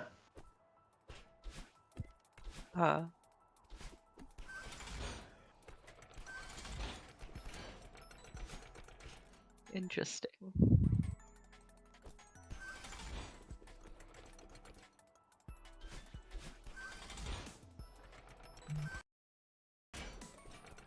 I don't see how this is a loss here. You are going to do Grabless Search. Oh, never mind. Yeah. That is the game. Ninja game is over. Game is well. done. Julie Yeah, has they put won GG. Rotationally, Symmetric, Ktango. You had I'm it deafening everyone here. Whew. Yeah, chaos. That's a good way to describe that game. It's fun though. Trying to follow everything was fun. Yes. Yes. So yeah, so what? Juliet both won the game she was rooting and the game she was playing. Yep. Creep won the game she was playing but lost the game she was rooting. Random lost the game he was playing and also lost the game he was rooting. And Ninja won the game he was... Wait, no, I've got it confused. Ninja won the game he was rooting but lost the game he was playing, and Ninja lost both. GG's. GG's. Like with two games. Yeah, with an GG S. times 2. Is this one game of bingo or 2 games of bingo? Because it's technically 1 game of bingo. It's a rotationally symmetric bingo.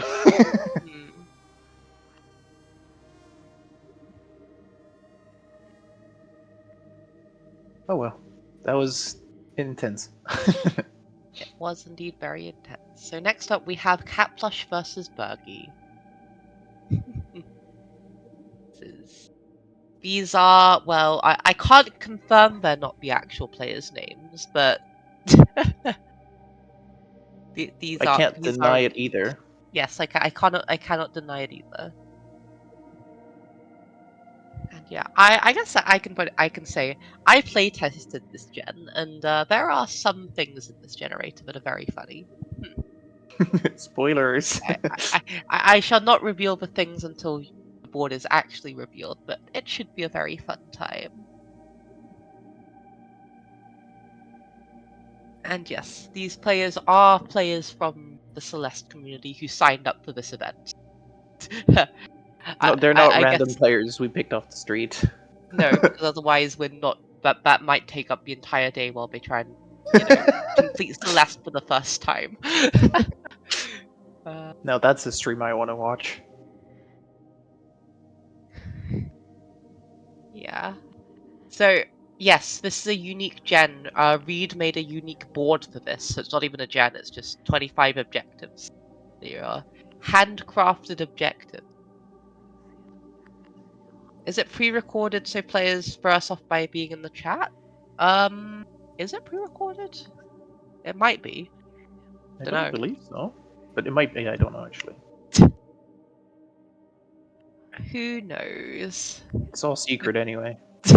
Yeah, no comment. They didn't even tell us, like. Yeah. Smile emoji. Or did they?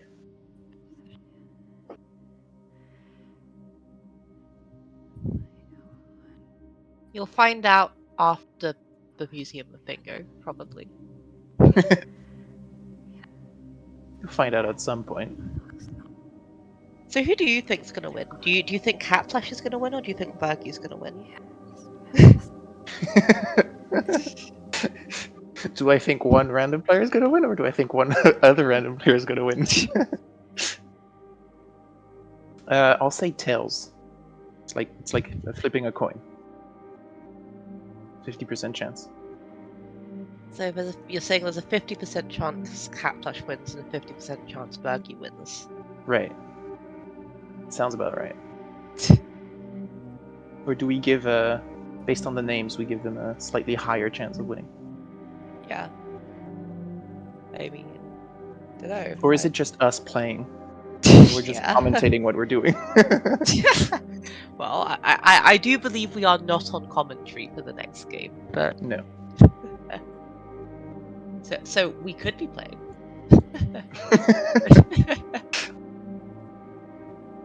Who knows?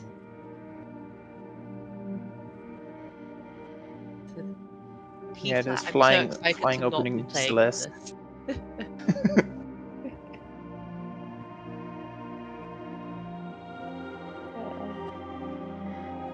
Yes, and these players do have hidden control. I've made a specific setting for that. So you won't be able to find someone's identity by the fact that they have paws bound to tab or something. Yeah. Who talks to Theo with tab? well, even like I guess controller versus keyboard, all of that stuff. But...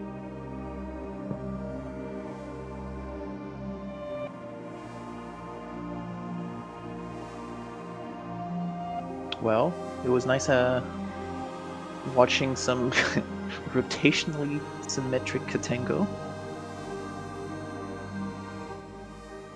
But I think we'll leave it to the next set of commentators here. Yeah. See you later. You.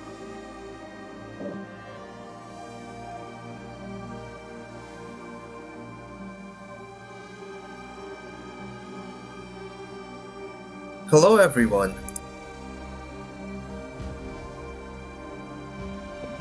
I hope that was exciting, chaotic, at least fun. Hello, I am sorry for being a bit late. I'm here. Hello.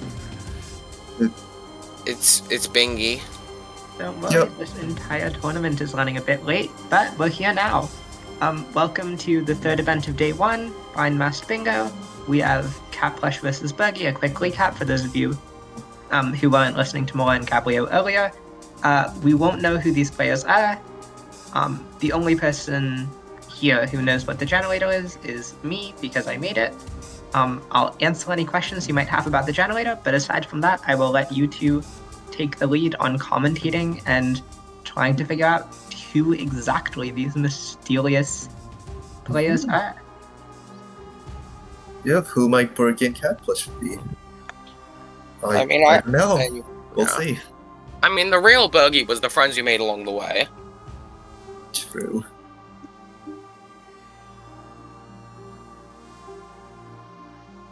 But yeah, if you've been excited for BZM, we have a whole lot of different kinds of events here. First, we saw some Fog of War Blackout, which is a lot more sort of PvE, so to say, where it's you versus the board and the information you don't know. Whereas the second game was just chaos. And now we have something that's a lot more like a regular lockout game, except the objectives might look funny, and we have to guess who they are, so we're the detectives now. That is true. This is probably one of the more standard events, despite its nature of not exactly being standard due to the generator being... Nobody knows the generator aside from Reed, I believe. Yes. So, yeah. I solicited a couple people for testing, but that's it. Well, nice. Nobody report here right now. Yeah. Like me and Bullet, and assuming the players as well, have no idea what to expect. Yes. I mean, I am more excited for the last aspect of this, because I've been looking forward to this for a while.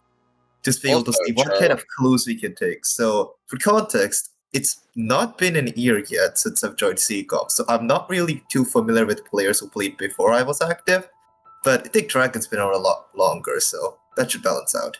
I've been playing Bingo since October 2021, and I'm still completely clueless. This is gonna go great. It's fine. 2 years of Bingo, and I am gonna get nowhere. Yep, these objectives are indeed hand-picked. I've made them. Some are new, some are old. One criteria I tried to use when making this gen was to make it relatively stream-friendly and relatively able to route. So I'm hoping we'll see something that resembles Lockout Bingo, but maybe with a little extra spice. Alright. Yep. I am down to see what that is. I'm hyped up. I don't know what I'm more excited for now, the board or the players.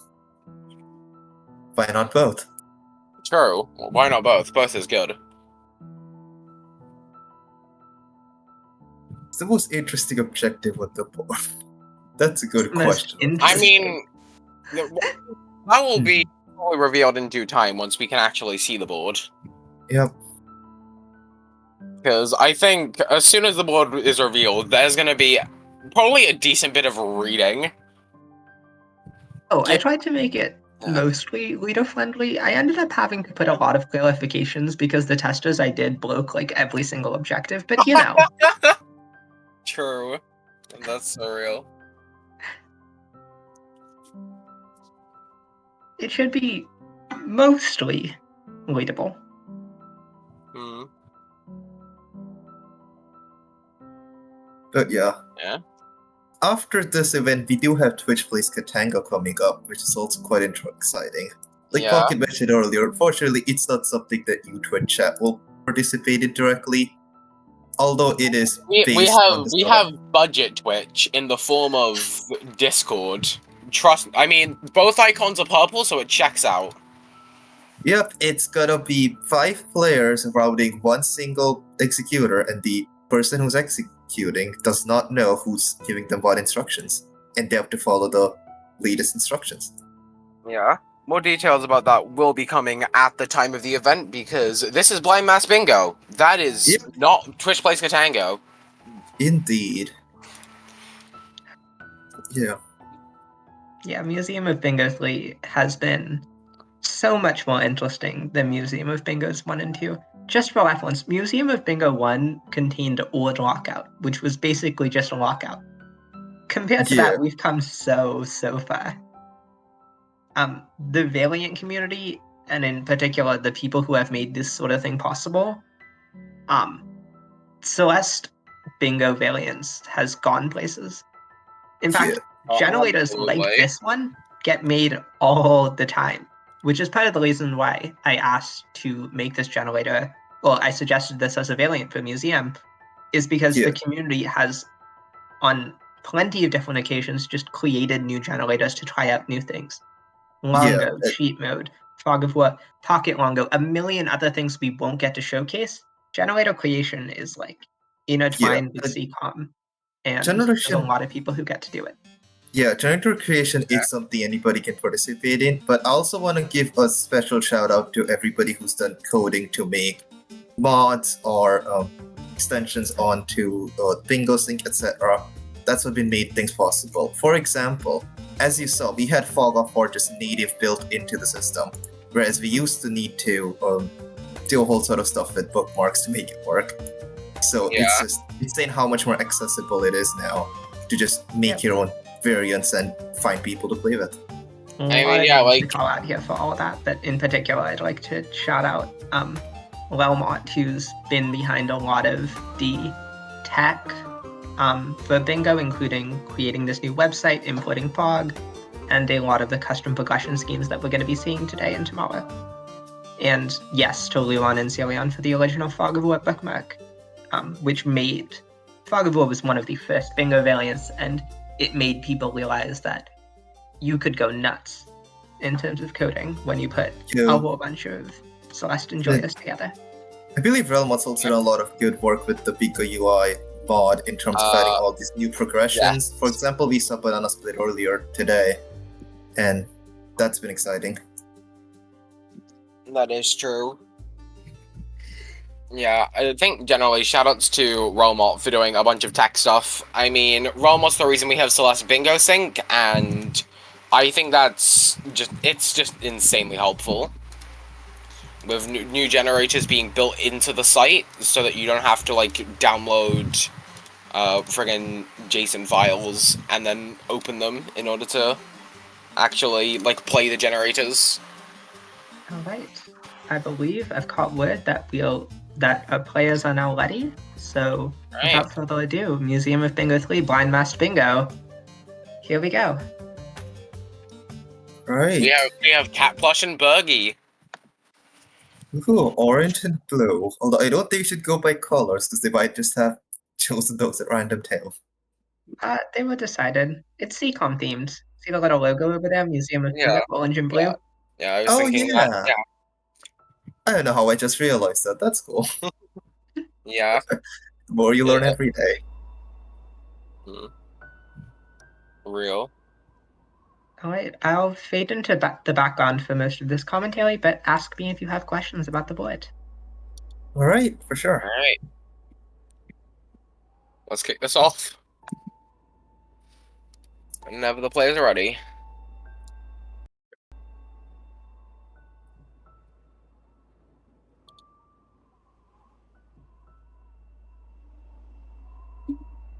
What the? Oh, okay. Let's see what we have. Alright, 15 berries and 2. Standard objective. Five 5 sides and finals and A 8 sides. That's... What? Good. That's 2A, 4A, 5A. Yeah, Okay. that's it. Yeah, that's not too bad. That's not too Jump bad. 20 ice Okay, balls. wait, does farewell count as an A side? I would not count farewell as an A side. Alright, cool. Think, Jump on 20 ice balls, that's not too bad. I think you need to do ice. Yeah, or no. Beat ice a room in power source without jumping or dashing. What? Wondering what room that would be. Power source. Left to right. The left to right is there because in testing, one of the testers went from the top route of power source, fell down to the bottom route of power source, and called that good enough. Okay, Real. That's good. 10 keys is okay. That's interesting. That's cool. Activate every like 3A trigger spike in shaft. That's goofy. Oh, interesting. Have different prime numbers of blue hearts, and cassettes. Question: if you have it and you take it and then you lose it, aka you get another heart, do you still get the objective? That's fine. You still have the objective. I mean, wouldn't it be technically possible for there to be a point where neither player can get the objective? That would happen if one person does. If you just delay more than 7 cassettes, or more than 7 B-sides, or more than 7 blue heads, which will never happen. Clueless. Rita's clueless. It will happen. I'm telling the players to do that right now. Alright. Enter and exit a screen without any inputs. I know exactly what room that is. That is the room exiting books. You know how when you're exiting books, you put like that little room, you fall, yeah. Oh, that's cool. Alright, let's see what our players are doing. Skip it. Bergie skips winged, Catflush gets winged. Yeah. Okay, they don't looking give you at any this one-ups or anything. Oh wait, Catflush died of the winged, I think. Okay, the first thing I'm trying to see is just based on their exit, what sort of rough execution level they'll fall into. Gives me advanced vibes. Catflush going for a kind of scuffed version of Zcad route, but managing to hit it in the end. They are both going for blue heart as well. Probably gonna eat my words, but right now I think it is advanced flames. This seems like advanced execution. It could be int. Oh, Catflush missing the hard cut, but gets it now. Nice. Alright. But 2 hearts is on the board. This doesn't look like intermediate Axac to me. At least Bergie's Axac does not look intermediate. Well, imagine the 2 players are gonna be balanced in terms of bingo. Like, we probably won't have like one intermediate, one next advanced player. Yeah. I would assume that as well. But yeah, so far Fergie seems ahead, but Catflush did have a slight unfortunate moment in the heart room, so let's see. Okay, damn. Alright. Oh. There was a Hyper B hop in Chasm 1. Interesting. Also, I'm just gonna continue in the board. Touch 3 flowers in Pico 8. Not gonna ask. Flowers in Pico 8, I've never noticed. I mean, they're probably just like vibing on the ground. Yeah, probably. Well, I have no idea how easy or hard that is. Alright, Fergie gets 2 we hearts. have an objective, 2 hearts. Get a 1-up with a 0 If it's early enough, Catflush can just ignore the heart and basically catch up and on. Yeah, I think they're caught up in progress then. What? Oh. Wait, where did Catflush go? Wait. That counts. Oh my god! They dashed up into the screen, wait, that does no count! inputs and fell back down. Oh my, okay, wait. Okay, that did not hit me. Same. That's cool. That can be done in prologue. Oh. Banger. Oh yeah, it can go up in prologue. There's little rooms in 4A. That seems kind of silly. Alright. One of it's a 0 meter berries. Hide Madeline in Presidential Suite. Oh no. No, we're gonna have to check if we can see pixels. I did not sign up for this. I kidding. mean, it'll be fine, right? Surely I have Madeline's exact sprite memorized. I don't have Madeline's exact sprite memorized. 2B dash The assist dash loads assist. demos. Oh my. Oh, Okay, wow. that is painful. Turns That means you out, can't do the second last room of 2B because you demo there, I think. turns you gotta out get the turning dash point. assist does not actually apply to crouch dashes. Huh. Those still happen at the same time. I guess the devs decided that if you knew how to use a crouch dash, you probably didn't need dash assist. I don't Oh know, my it just God, seems a Shake little my head, reasonable. devs not thinking of bingo. Celeste Seeker without dashing doesn't sound too terrible. You just level myself. Can't you just do Get that in... soft locked. Can you do that in Mixmaster beginning? Kill a Seeker without dashing? Like room 2 of Mixmaster? Yes, that is probably one of the easier places you can do it. Mixmaster, no, wait, no, not Mixmaster 2. I was thinking it through the mirror too. I think that can also work. Yeah. Yeah, I don't think you need to dash for that, yeah. I mean, you don't really need to dash for a decent chunk of them. Wait, Like, for an example, like Rescue. Question dash for is being Reed. easier. When you say every other berry in two-way, you can still get other berries, right? And also, Yes. do you start from the first one or start from the second one? Either. Oh, okay, so you just need alternating berries. Yep. I guess starting from one is better because then you don't need a Wake Wing. Because it's 18 berries. Also, I realized, it says backtrack from the final room of the B-side. How far are you backtracking? Just leave the final room without getting the hype. Oh, Oh, okay. That's like chill, I okay, think. where can you do that? I think 2B might have a one-way. I mean, you can just Bob's drop somewhere, I guess, if possible. This I assume generator, the golden doesn't count for berries I mean, two-way. the easiest B-side I can think of where you can do that is easily 4B. Okay, all the... Okay, In fact, feel no, like I think I'm you can too only do focused it in on the 4B. board that I haven't been paying attention to the players, but we also gotta figure out who they are. That's also true. So you could awake stuff. Ew. Yeah. Bergie is going into 3A.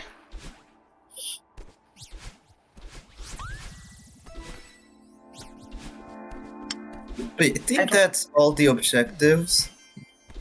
Get Madeline stuck. Or stuck. Soft lock unless we try. Oh, you can do that in beginning of depths. a lot of objectives on this board reward game knowledge as well as traditional Celeste bingo skills. I guess we should explain what it meant. In the beginning of depths, if you try to do if you skip the cutscene, then your X position is moved, but your Y position remains the same. Which means that if you're just high enough, if you just jump off the left wall and then skip cutscene, then you'll just end up stuck, depending on how you do it, and you'll be forced to retry. Oh, right. Yeah, that's how you get soft locked. That makes sense. That objective is also possible in numerous other places, including 6A's Battle and Boost, 5A in Lesku, you can get Theo behind the locked door on accident, and in 2B, you can cassette lift the cassette box on the final screen until they are no longer reachable. And then Wait, you is can possible. You can do that? This takes about That's 15 minutes. silly. That's so silly. I love it. I didn't even know you could do that. It takes about 15 minutes. I tested it. Woof. Wow. That's so worth it. Did not know you could just permanently move your cassette blocks. Alright, so we're doing berries. Okay, 3 start arb. Yeah, 3 start arb makes sense. It's like less than 2 minutes. Actually, maybe you can go by types. What kind of X is that? Yeah, no, this is advanced without a doubt. I'm pretty sure. Like, this...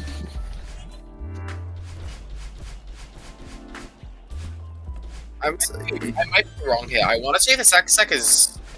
At least Bergie's X-Sec seems to be slightly similar to mine. Yeah. So it's absolutely advanced. Yeah. I would say somewhere between, like, But also these 30-31 range? Yeah. These strats are giving the vibe of someone who has practiced any percent knows what they're doing. Okay, I wanna see how much 3 are they're gonna... Okay, we're going tiles first. Oh, for heart, I assume. Yeah.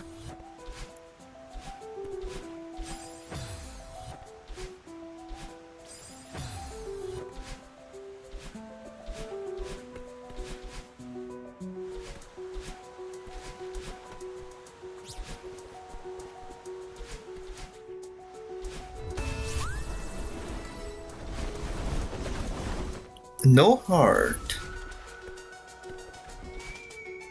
Am I missing something on the board? I don't know. Why would you Why would you do this mess order? Why would you do this order if you're not picking up the heart? I'm confused. Well, what is Buggy cooking? Let What Buggy might cook? have happened is that they might have wanted to get the heart, but then they went into any percent mode and just exited Talls and then not realized. Oh no! Which means we might have someone who's an any percent enthusiast. I think we might have an any percent monkey on our hands. Yeah. We may have an any percent monkey, but I also did that just last week, so you can say. What? We might have an any percent monkey, or Reed is simultaneously playing the game and Yeah, no, Reed is playing. Reed is playing the game. Reed is both Cat Plush and Buggy on like 2 separate instances of Celeste. Wait, you might have heard of, what was it, Corn's left hand and right hand, but have you heard of Reed? Yeah, Reed's left hand and right hand. Yeah. I'm sorry, I just want to break down this analogy a little. My left hand is commentating. No, your left hand is playing Cat Plush, your right hand is playing Berkey, and you're commentating with your mouth. Exactly. Actually, no, Reed is commentating with their left leg. Don't ask how it works. Okay. Ooh, flowers. So we have Pico. So, love to see it. We love Pico 8. Oh, Pico strats. Touch flower. And there we go. Was that 3? That was so quick. Yeah, no, that was really fast. I thought there's gonna be like 5 flowers in all of Pico. Honestly, same. I didn't realize there were that many flowers in Pico.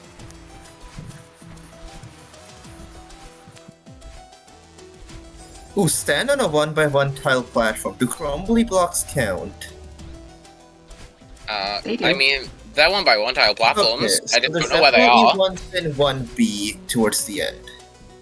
Yeah, that checks out, actually. I was trying to think of where they were. No, that makes sense. The fact that it's in O1B. I don't know if Chat Plus has been doing different things, but I think they have slightly weaker exec than Berkey. Yeah. I'm pretty sure Cat Plush has weaker exec than Bergy. Bergy's exec seems to be... I mean, I want to say, like, maybe a 30-ish? Uh-oh, Cat Plush. Okay, you got it all. Nice. Question? Oh, no, you did. Question for you, Reed. I guess Cat Plus is doing it. You just need to activate every Wormwood once, right? Not, like, all in the room at the same time. I can't think of a single bingo objective that requires you to do all of them in the loom at the same time. Bingo, then fair. I guess it's more a limitation on the game. True. Oh, we have a race. Also true. We have a race. We have a race going on. They're both doing this. So the cool thing about Wormwood is that... Huh? What is Cat Plush cooking? Yeah, but if you leave a piece of Wormwood, the dust bunnies don't spawn instantly, so you can go back onto it really quickly and not die. I mean, yeah, you can see that in some strats like 3B Room 3. Yep. Is there any in these rooms? I don't think there are. Picks the key. Okay, Berkey's gonna do demo. Alright. Let's go, Bergy. That's my Bergy. Let's go! Is there any in this room? Can you just take it now? No, the objective can be tagged. Okay, in it's fact, been it tagged. has been tagged. Cool. Okay, so Alright. how do you hide Madeline in this checkpoint? What is there for what is there for Madeline to hide behind? If you're dead, aren't you hidden until you respawn? I'm not counting that. That Okay. Yeah, that sounds too goofy. Like, I wouldn't put it past read, but also... Oh, Cat Plush ticked it, but... Where did they hide? Oh, wait, off I just realized, yeah. screen. Go above the screen, go above the... That just clicked for me, yeah. Go above the screen. Okay. Is that the first room you can do it in? No, you can probably do it in, like, room 2. Mm-hmm. There. Yeah, I didn't even realize go above the screen. Shut up. And then I realized that right before it was done.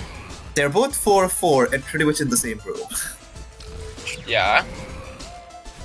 Although... Oh yeah, the timer difference is because of Pico, so... I don't know what the stream delay situation is.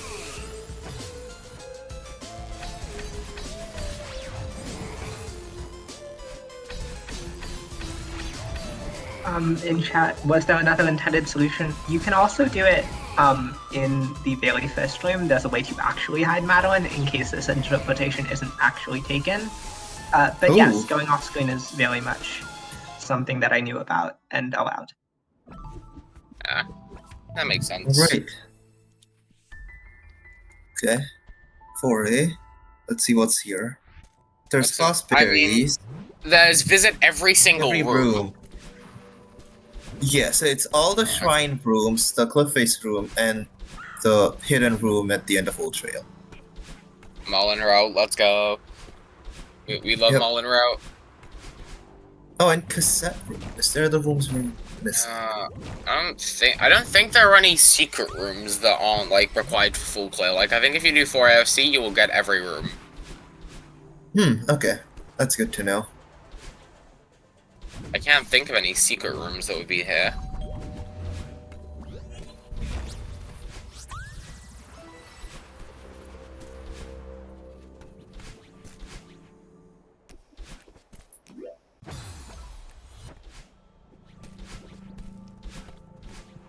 Yep. Oh no. Just realized, technically, there's like some B-sides where backtracking the last room is free, such as 4B. I realized that, and then came to the realization that's the only B-side you could do it in. Oh, so them skipping cassette might be bad. Yeah, that might prove to that might not prove to be a great decision in the future. Yeah, unless like some other B-side is Bub's droppable. Oh yeah, I guess that counts as visiting that room. You don't need to go the long way around. Yeah, although you will... you need to get to the you are missing a room. You are missing a room. Yeah. And Cat realizes this. Good nice ceiling pop! Nice C-pop. To see it. It's not Celeste Lockout Bingo without a nice ceiling pop. Oh, can you Okay, you can backtrack this room. Nice. With regards to the discussion in chat, I have informed the players that one is not a Oh no. Oh no. Oh no. I wasn't aware of the platform. Right? No, there's a platform. Yeah, no. I mean, you could have just quit out and re-entered Shrine. Because it doesn't say visit them all all but like, that's slow. Fair. You got a berry doing this. By the way, it seems Cat Plush will be getting this objective while Bergie decides to skip it.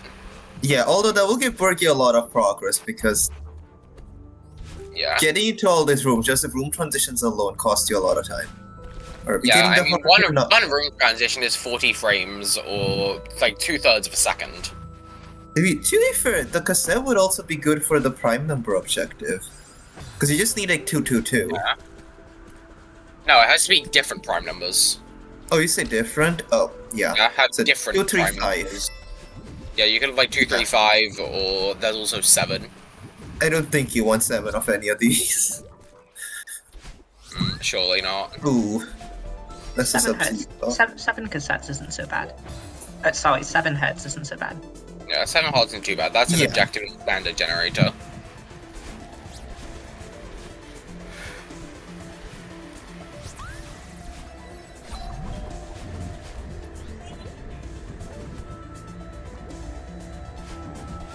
Yeah, well, there's not really much to talk about as both players go through 4A. Do you have any further ideas on who you think these players are? Okay, I'm just gonna do this. I'm just gonna try to list players who I somewhat know in terms of advanced. I'm probably gonna miss people and make them sad, but let's see. Of new ones, there's Creep Meshi. There's like some non-advanced players who have sort of advanced level exec. It's like Heresy, Chris, Julie. Yeah, that is true. But then, even then, I think this has to be advanced just because of the way Bergie is playing. Yeah. Because Bergie's XX seems to be high advanced to me. Okay, I don't think this is like Jimmy or Quan or Goose or that sort of level, because I would have seen much flasher strats. So it Yeah, seems maybe I'll like agree. 31 to 33 range. Could be like Sam, could be Cookie. Oh, it could be random Sam. Name. Yeah. Who else? Ooh, wait, no, yeah, it totally could be Sam. Yeah. I wouldn't be surprised if it one of them. I don't know which one.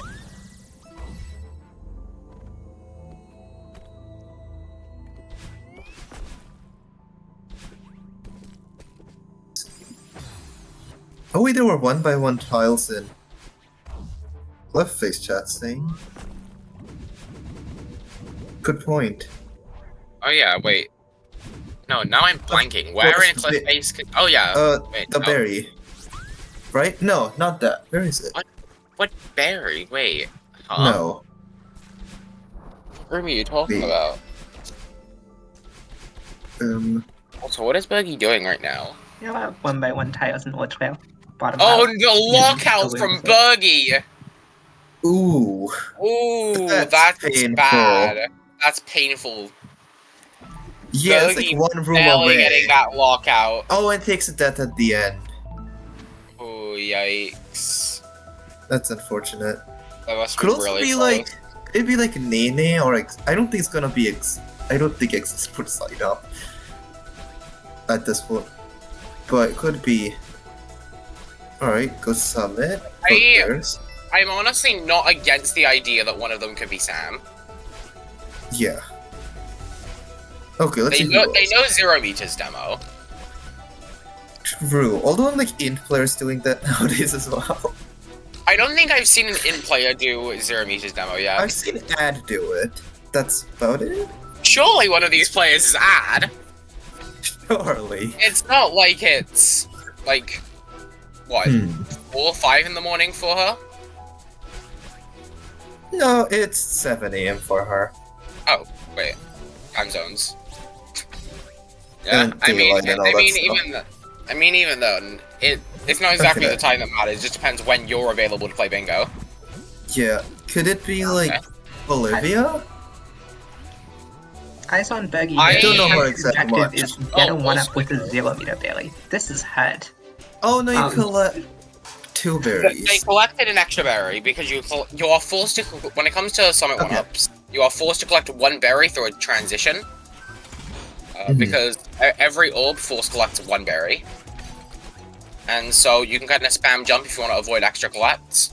Oh, you but also can't the do fact the that reach from Bergie is ACR. so readily going for this kind of... It's interesting. They have to be at least a little bit familiar with 7A 1-up, right? Yeah. I don't think if we're going the cursed 1-up route, I don't think it's a random name. I don't think it's random. Could it be Creep? No. Wait, No. were those 4A strats? I don't think those were Creep's 4A strats. I at all. don't know. I think those 4 strats were too tame. Yeah, they were too tame. Yeah, they were too tame to be creep. Okay, like. Anyway, if Bergie 1-up ever moving on. entered 6B, they're not random. Probably. I shouldn't say that. Random name has What? like 6 people Farewell. or something. I don't So think we see it's... farewell. Could Bergie be I Stevatra? believe. Ooh. Oh wait, no, I don't hate that. Yeah. Bergie could be It could Sam. be. And Caplish can be Sam. Maybe. Maybe. It's a theory. Like I'm not gonna throw that out there. Yeah.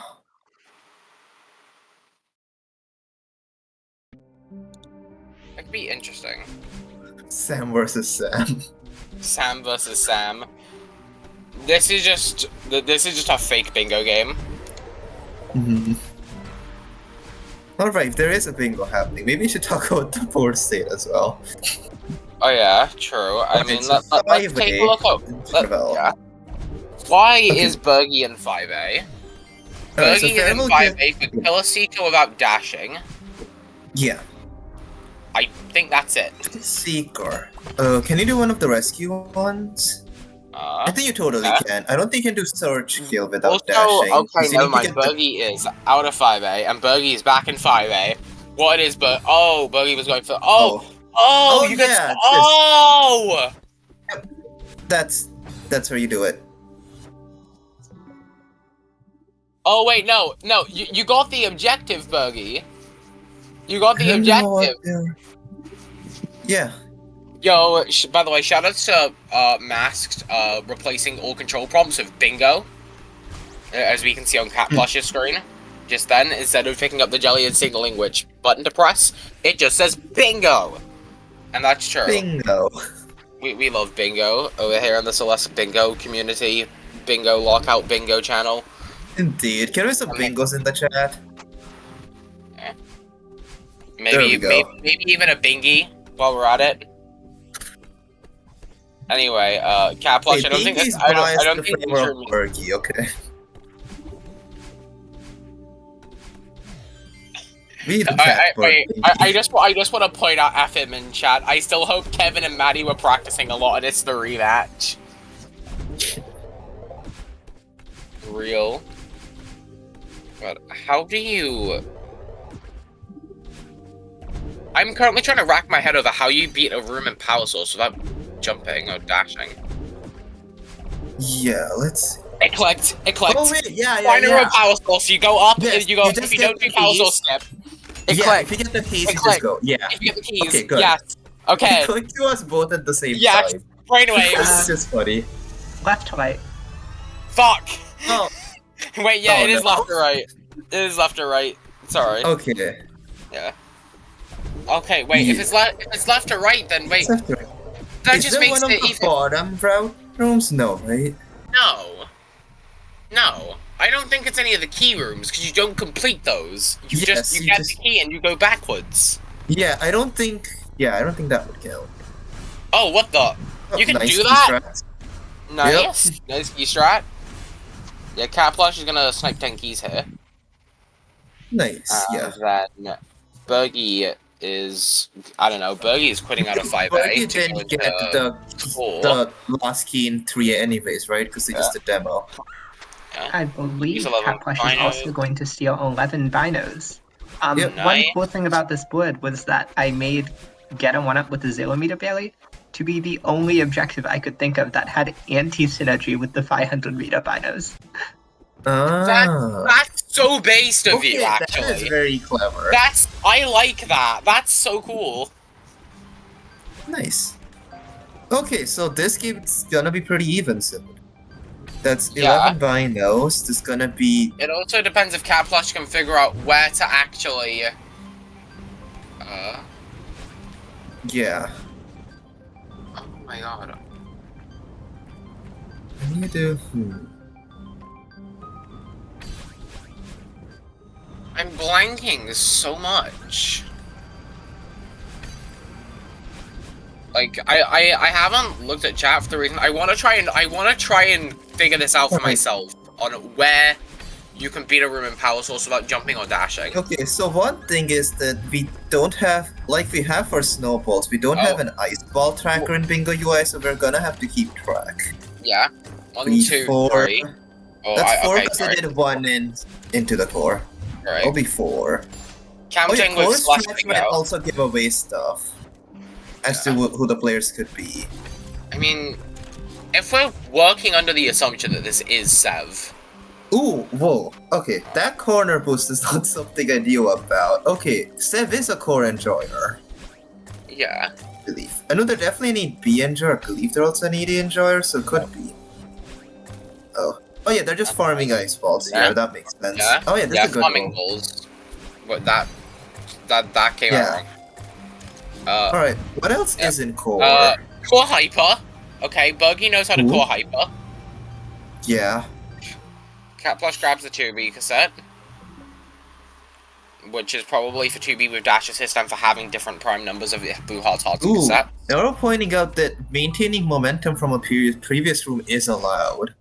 So maybe you can build up a lot of momentum such that you can just go across with jellies. Maybe. Wait, maybe one of the... Actually, can you smuggle jellies to the bottom row and just build up speed? Okay, what if you go from a left side key room in power source to a right side key room? No. Wait, how would you do that? There's not like a red bubble or anything you can take. It just says you can move, right? It just says no jumping or dashing. Oh, that's true. You can still hold directions. Oh, you can still grab and go up. Wait, in that case, on the subject of red bubbles, what about the one you're supposed to take? Right, but doesn't that go upwards? The red bubble... No, there's the path to the right, is there not? Could it be something like that? Maybe. Alright, let's see. What do we have in 5A here for Berkey? Yeah, there's the Seeker kill, which could either be coming up soon or sooner, depending on if Bergie knows how to do Surge kill. Alright, I guess... Even, actually, no, you can't beat that room without dashing. Yeah. I don't know if like a Seeker Bob gets you enough height to get the top coin and Surge. I think Bergie was going for Bingo Drop there, but failed it. Yeah, just go to rescue. Okay, where are we here? Am I missing something? Right. Bergie doesn't do Surge demo. Okay. I am not confident in my guesses at all. This was way harder than I thought it would be. Yeah, no, I was not expecting this. Like, I knew it was going to be difficult. I was expecting it to be this hard to try and guess who the players are. Like, one thing that a big Moss Bingo does is that you cannot go by things like, or the blind bingo, you cannot do things like, oh, they did a city skip, therefore they are probably not a city skip hater. Yeah, they did a city skip, therefore they're Savadra. Or they did, so they're not. Or like, you can't go in tendency of like what players like to do, because it's like, how do you even route this for? And also, I believe both players skip the same chapter. Bullet Dragon, I have been authorized to give you a hint. You two have stated the names of both players playing. At some point. So it is players that we have named. Okay, so it's... Okay, so in that case, what players have we named? We've named Olivia, Sev, Sam... Cookie, random name, Creep, Mishy. Cookie, random, Creep, Mishy. Technically add... Technically add Nini, Jimmy, Goose... Goose... Quan. But I don't think it's any of those three. I don't believe it's Quan or Jimmy. Okay, they do the I'm inclined hyper demo for Surge Skip. So yeah, I don't think it's any of the engineers. I wouldn't be surprised if Cat Plush was Sam. I wouldn't be either. I am feeling more confident about that. That's my working theory. So I would admit, yeah, Berkey, if Berkey somehow has like somewhat better executive thinking, or is that a false assessment and I just missed Cat Plus doing objectives? I mean, I'm pretty sure Bergie has good exec, given it's similar to mine. So Bergie has good exec. I'm trying to think of who all did we name that are similar to you? Sev, Olivia? Yeah, I mean, it definitely could be Olivia. Okay, that's the secret kill. Nice. Nice. I don't know how much game knowledge stuff we can go on as well.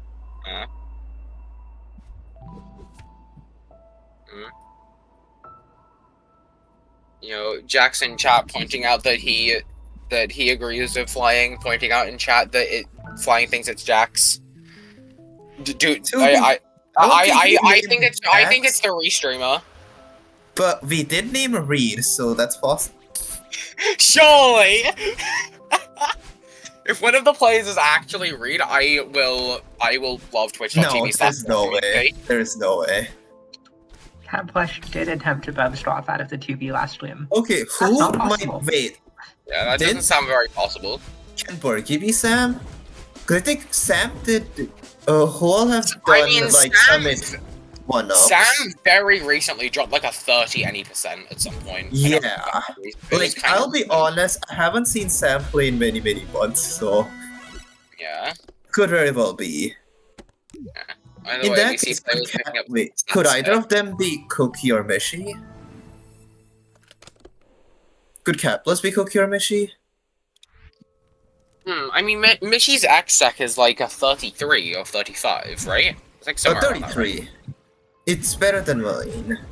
She has she has a good ARB. I think she has a 58. I forget. I'm trying to remember. I haven't really played. I never really played against Mishi aside from. Okay, Berkey did the. You go under this room, the last room of 2B start, and then you do a fall bounce. So, but Berkey kinda has general execution. They have they definitely have they have better strats than stuff I even know about much, but not like sub 30 stuff. Yeah. So like 31 might make sense, or 30. Those V6 could actually we didn't name Thunder, so it's probably not them. Because we know it's people we name. I don't think it's Thunder, but I'm going purely for the reason that Thunder hasn't played Bingo in like so long. Yeah. I don't know. I haven't really played Advanced Bash though. Oh, true. Oh yeah, Borky did also do the weird mess orders. So like, okay, of the players we've mentioned, who's the most any % monkey? Probably Thunder. Oh, like, I mean that's anti-synergy with it being Sav. I mean, yeah. Right? It could be Sam then, because Sam's been running any %. Or been playing. Because they did get a 30 recently. I mean, yeah, Sam dropped like a 30-53 or something recently. Which, okay, shout out to him, by the way, he kind of gamed. Yeah, good try with the Bubs drop. Yeah, good try with the Bubs drop, but you can unfortunately not Bubs drop there. Yeah, I think like not all of those transitions can be Bubs dropped. Oh, I remember someone saying the mess and reset, for example, can't be. Oh, wait, you can Bubs drop here, apparently, according to the tech. You can Bubs drop! Nice! Today I learned! I guess they don't know 4B. Yeah. Oh yeah, then you can just re-enter. Also, cool. Bergie is looking in core. Alright, how are their hard counts? That's okay. Second red heart from Catplush. You'd want 3. You want 3 blue, 2 red, and then 2 cassettes. Okay, the fact that or you can Bergie do has 3 red, strapped 2 blue, 3 this. cassettes. So those are the 2 ways I'm seeing this being done. Oh wait, it's already been ticked. Clueless Frogs. What do we have left? 3 blue, 3 red, and 2K. And power source. I will say some evidence to back up it being Sev. I believe Sev has strats for this part of core. Oh yeah, Creep definitely has strats for this, but we ruled out it's not. Neither of them are Creep because of the 4A. Yeah, I think 4A was too tame. Okay, dude, I'm just imagining it's going 12-12 and like it's going 12-12 and it's just a normal objective. No, I'm thinking it's 12-12 and it's a power source thing because neither of them know. Oh, that would be funny. Like at that point, it's just a battle of wits. At that point, it is just a battle it's like how the intro car stuff happened many years ago. I mean, it would be funny if it was Sev playing. I'm just saying. Yeah. Okay, no. Yeah. All right, who do we think is Catplush? Could it be? Wait, we can see it from Farewell. Okay, if it's Cookie, then their Farewell would be. Oh wait. Wait, did they attempt DTS? Did either player attempt DTS? I forget. No. I don't believe I played DTS. Okay, could be could be Cookie and Sev then, because I forget. It's I Sev, mean, right? Sev absolutely cooks in 1-dash farewell. Yeah. Sev thrives in it. Yeah. But are these looking like Sev strats in farewell? I don't know Sev's exact strats in farewell. I just know that he's damn good. Okay. Yeah, I could totally see this being Sev. I think this just gonna expose how little I know about players. Honestly, same. Like those who know about I've known you for like over a year, and I don't know how you play.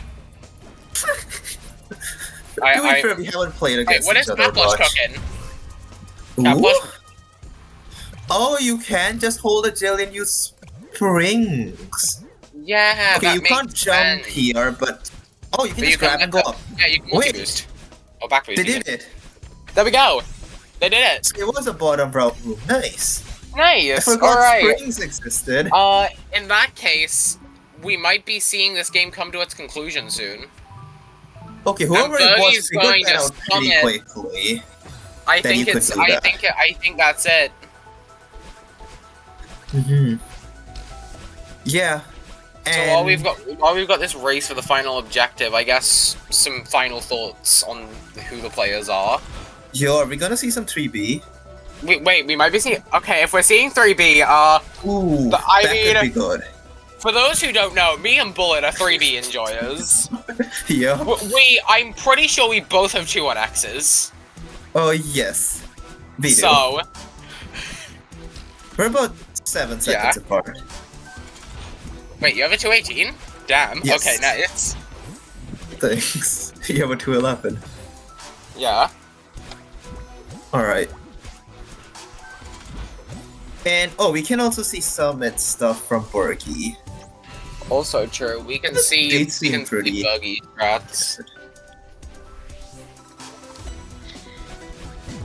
Alright, it's time for 3B. Okay. I wanna see what they do in room 3. I don't think they know 3B strats. No. They kinda know, but they also kinda don't know. Wait, that's an interesting way to do that.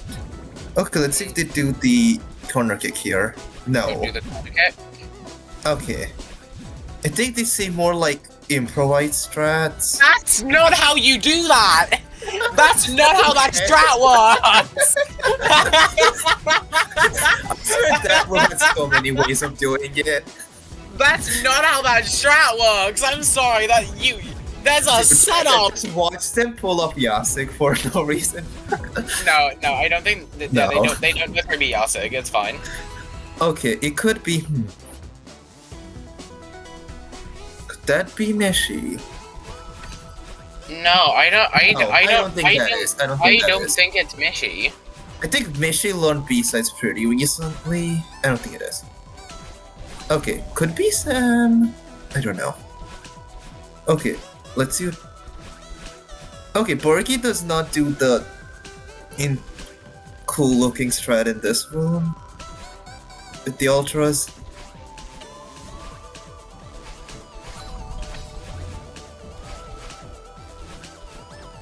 I have no idea.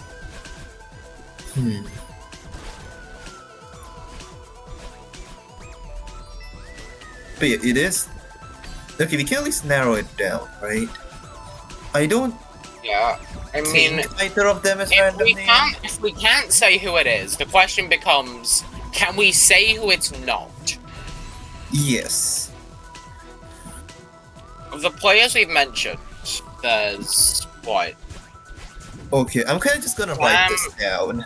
I literally just opened a text editor. I am writing this down. So that's Sam, Sev. Alright, let's do it separately for both players. Yeah, we can just make a full list and see like what are candidates for either. So yeah, Sev, Sam, Key. I'm gonna eliminate Jimmy, Quan, and Goose. I don't think yeah, it's just eliminate them. Right now I have it down to Sam, Sev, Cookie, Random, and Olivia. Sev, Sam, Cookie, Olivia, and Random, you said? Yeah. As in random name. Okay. like. Of the XX, I don't think either of them I don't are think random name. either of them are random names. Yeah, because Yeah. they were comfortable enough going for the summit one up early on, but I guess it's not like that difficult. Yeah. I mean, I haven't done it, so I don't know.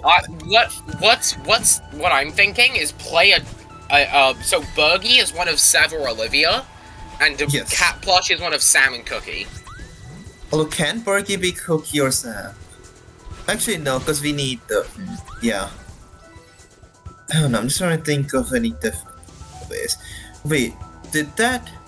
That's not how that demo works. That's Cat not how the Plush demo works. Could it be Cookie because of Farewell? And that's game, by the way. Alright, I guess we're out of time. What's our final guess? GG. This one go Sam and Sev? I GG's. think we stick with our initial guess. We're gonna go Sam and Sev, I think. Alright, we're gonna go Sam and Sev. Let's see how we did. I don't know there's when they're be a gonna be bit of- revealed. There's gonna be a bit of intermission time before the next match test, which I am playing Win. So how about we let you cook for a little bit longer? Alright. Alright. Oh. Okay, I have a feeling that we don't have it right, because if we did, Reed would have just let us know, but they could be gaslighting us. I mean, Reed's motto is Gaslight Gate Boss Girl Keep. Wait, that's... True. Did I just say Gate Boss Girl Keep?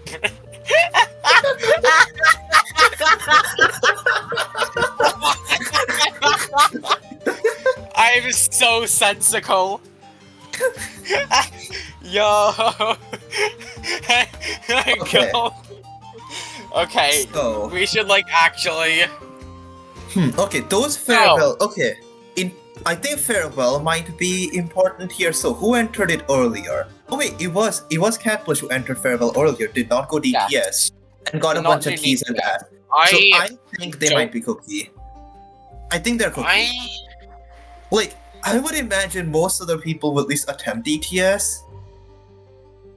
Like, what I normally do is I give DTS one shot. If I fail, I keep going. Cookie. I think Cookie knows DTS though. Yes, but would they go for it knowing they might have to quit out stuff? I mean, I guess it's they didn't need to do Power Source skip other stuff.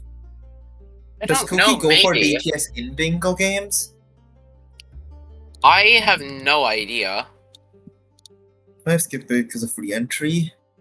Fair, but the first time you play. I mean, even then, the first time you play it, depending on how far into it you play, it could be faster. Yeah. Yeah. You know, it's entirely possible that the players just are outside of these four, and in which case we are just gaslighting ourselves. But also, yeah. But who watch them be watch one of them be an int player, and we are Well, just. watch one of them be Reed. If one of them is Reed, I am actually. There's no way. There's no way.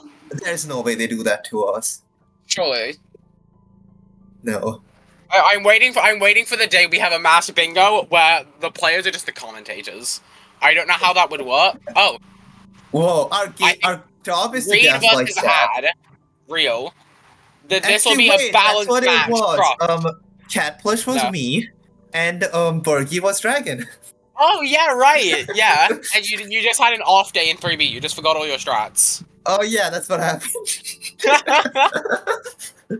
But it's not Jimmy. Jimmy has a sub two. No, it's not Jimmy. It's not Jimmy. It's not Jimmy.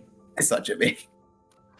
It's not Quan or Goose or it's not any of the sub 30s. Yeah, I don't think. Okay, my guess right now, honestly, it could also be Cookie on Cat Plush and Sam on Bergie. Maybe. Because I haven't For been keeping me, up with Sam's one of the recent main things I improvements. thought of, one of the main things I got was the mess exec. Are you guys Mess ready to be Hubble told? Oh. I think maybe cook a bit more. I'd like to start getting set up for the next one and get. Alright, yeah, sure. So, what are Yeah, your final alright. guesses? Do you want to just stick with what we've been saying the whole time? I'm gonna go Cookie Sam. Ooh. Actually, and you can go a different guess. I mean, if you think it's Cookie and Sam, I'm kind of unsure. I think I could be very wrong. I'm gonna go with Sam and Olivia. Okay.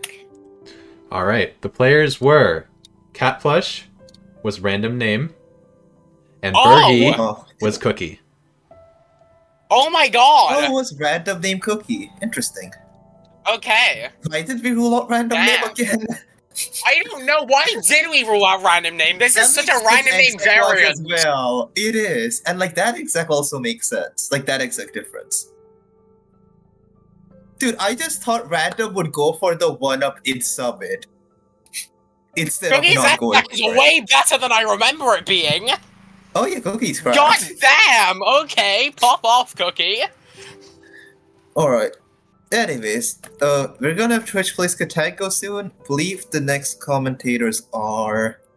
Gabriel and Mara, I believe. Alright, so as soon as they're here, No, we'll step back. that was the RSK comms, right? Yes. No. Am I TPK blanking? it's Mora and Pocket. Yeah, Mara and Pocket. So yeah, you've heard from them both earlier today. You'll be hearing more from them shortly. Yeah. Oh my god.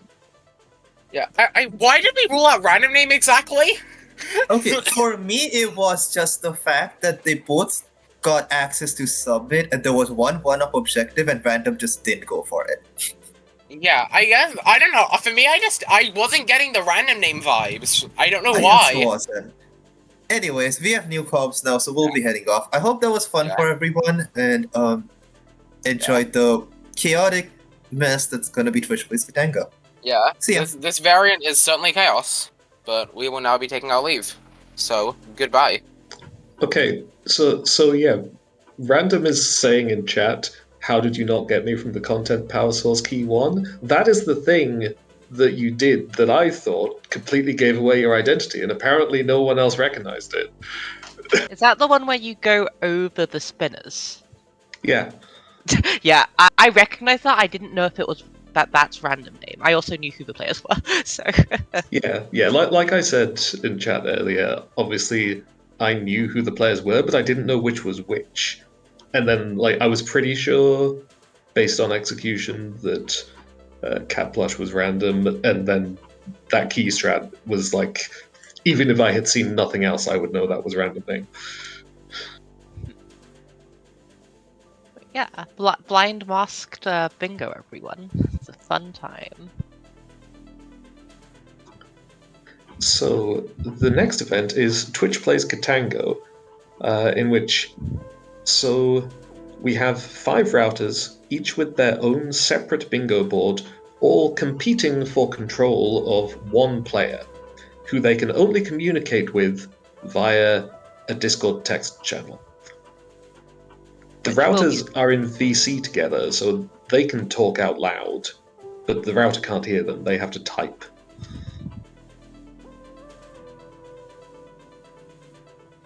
And so, the way this works is that the exec, the player, I guess we'll just call them the player, has to follow the most recent objective that was posted in the chat. The chat is in slow mode, so you can't just spam objectives.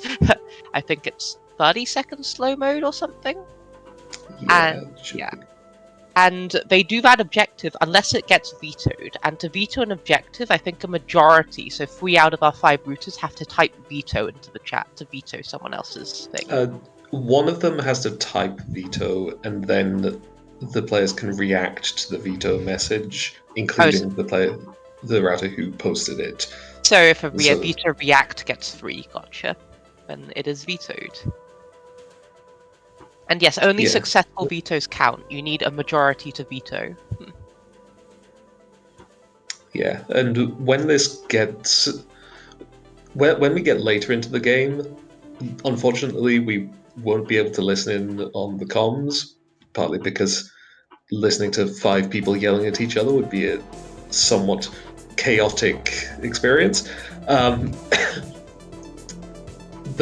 it gets potentially quite interesting later in the game when, or I guess more mid-game, when the players will start trying to make deals with each other. Like, if you don't veto me doing this, I won't veto you doing that. So they try to trade off, and then sometimes go back on their word. Yes. Yes, and this is why this was originally played with full Blackout, but the problem is that you would know when someone was on 24 objectives when they started saying, oh, go to Event Horizon, and then everyone would just veto. Which is why we switched to doing 3 line, where it's, well, as the name suggests, you get 3 lines on a bingo board. So someone, even if you can't complete Pico, because no one else has complete Pico on their board, you could get a 3rd line with something else, so you're not just stuck if you can't get one objective. And yes, it is literally bingo with politics. Yeah, and if you keep getting vetoed on something, you could potentially just switch to try and do a different line than you originally planned for. Another funny thing which can happen is if you sort of expect the players to kind of the other routers to kind of betray you and veto you partway through an objective, you can tell the player to do a longer objective than you actually need. So like you could tell them to play all of Pico when actually you only need the orb. Yeah.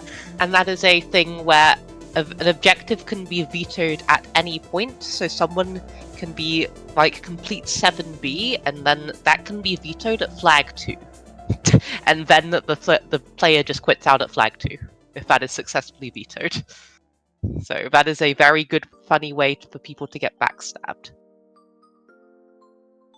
There's also the amount of compatible objectives, which is why not everyone can be the player, because let's say you have something like Grabless 3A and Get a 1-up.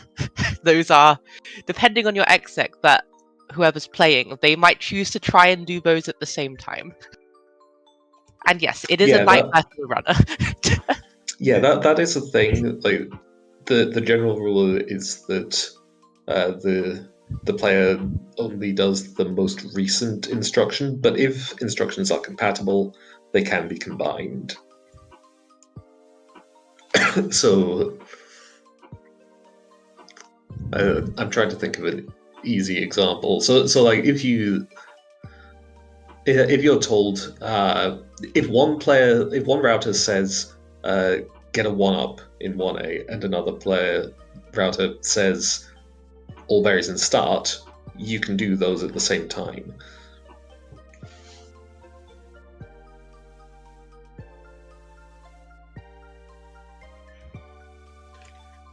And yeah, also like obviously where there are synergies, things are potentially less likely to get vetoed. Where it's like one router wants a 1-up, one router just wants a certain amount of berries in this chapter, and then a third just wants a lot of berries in general. Then they're all going to be okay doing similar things. Yes, and Dragon Ned saying in chat, I wonder how long this would go for. This can last anywhere from 20 minutes if everyone is very cooperative to a very long time, which is why we have this at the last event of the day. Because it is the length of this event is extremely variable depending on how cooperative the democracy is. And whether or not objectives just get vetoed on the last checkpoint. It is, yes. And yes, as you see, we have Add, Cookie, Creep, Mishy, and Tommy. Except actually, as you can see, we have Twitch chat, Twitch chat, Twitch chat, and Twitch chat. Yes. Yeah. And yeah, we've gotten all of the Twitch chats to change their Discord profile pictures to just a circle of their bingo sync color, so you can make the connection between each bingo board and who is sending messages in the Discord chat.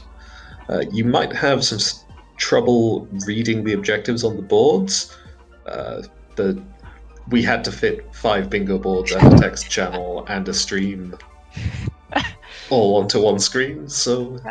I mean, I don't know, like, what immediate objectives, like, what objectives in 1A are people going to be, like, be what, hung up over? Are there any wing goldens on the board? My screen. Yeah, I'm doing the same thing. It's like, what's in 1A? There is, well, any wing golden or any chapter, any part of it dashless could be done. Ad has Forsaken City set. Creep has Cookie has City get a 1-up in 2 chapters. Does anyone have a wing golden or dashless? Creep has dashless crossing.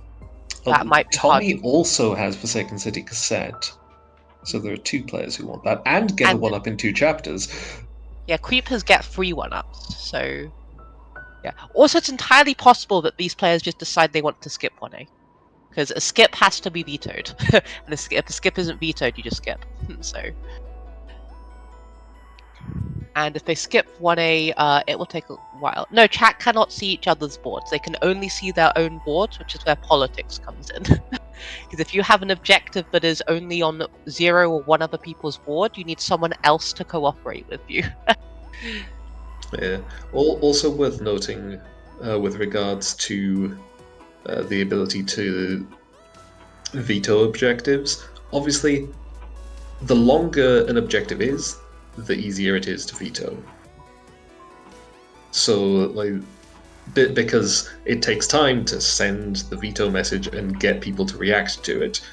So, if it takes you, say, 20 seconds to get from deciding to veto something to actually vetoing it, there are some objectives which could already be completed in 20 seconds, like, say, Old Side Blue Heart, if you send it right as the player is entering 2A. Yes. I wonder how this will go. What is that? I guess, do people have a lot of Barry or Heart synergies? Because that's something that's like Barry Heart Bino. Are there going to be any potential collusions there? Merritt in chat is saying Tommy has 40 berries, Mishi has 45, Creep has 50, Cookie has 40. And we see the Twitch chat. I think Epic is reffing this. I'm not entirely sure, but yes. And Reed is going to be off. Our player here, Lightning Reed 133. Yes, just a reminder that, yeah, everyone is on a 30-second slow mode. You can send a message at most once every 30 seconds. Which also means that if you veto an objective, you can't say another objective for 30 seconds. So it's possible that no one wants to waste a veto. Is Reed allowed to skip prologue cutscenes? I guess not. So we shall wait for the first command to be given.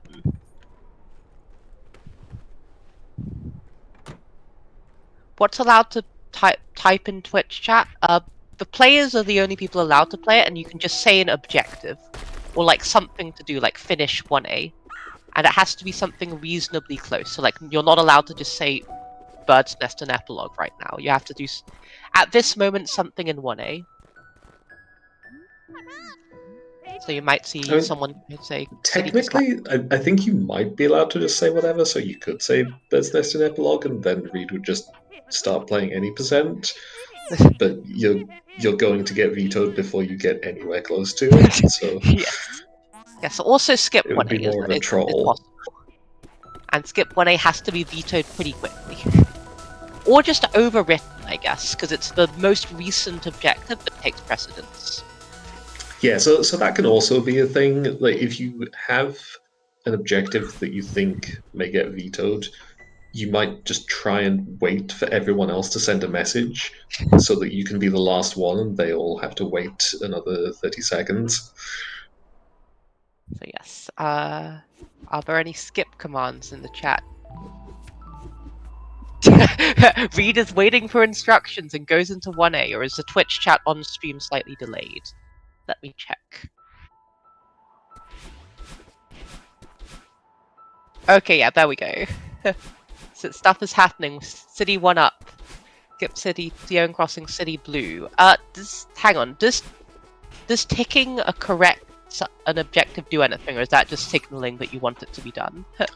I think that's to indicate that, like, yes, this is the objective which is currently active. Yes. So the routers can keep track of that. Because, so also, if no new instructions are sent, then Reed will just work backwards. So after getting City Blue, they'll go back to Theon Crossing, and then skip City. Yes. But now we see new instructions being sent. Yes. Is 1B? I guess, yeah, 1B is a legal objective, but the active objective is now 1A, 1-up, because 1B has to have the 1B cassette to be done, which is not gotten, so yes. The currently active objective is the objective with a tick that is most recent in the chat. So since Reed is currently in Crossing, they now have to do a 1-up, but they're in Crossing. Here we are. I mean, this is where you definitely see some amount of player expression from the player. A lot of players, if their active objective was 1A, 1-up, would go back to start. Reed stayed in Crossing and just tried to do a 1-up in Crossing. Yeah. And since that failed, is now going to 1B, I believe.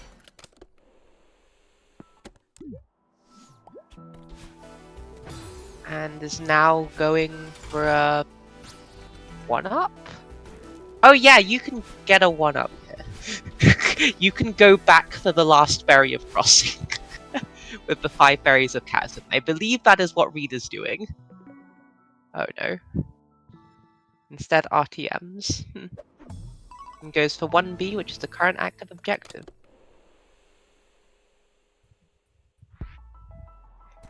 Who has 1B? So Purple suggested it. So Purple has 1B on their board.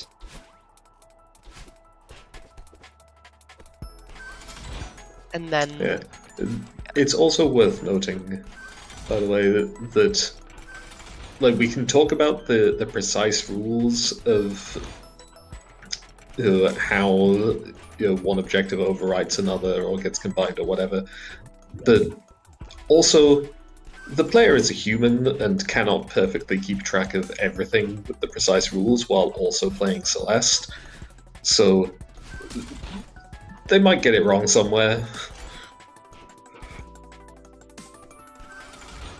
It's all part of the fun. Like, at the end of the day, if someone gets it wrong, you just have to say to do a different objective.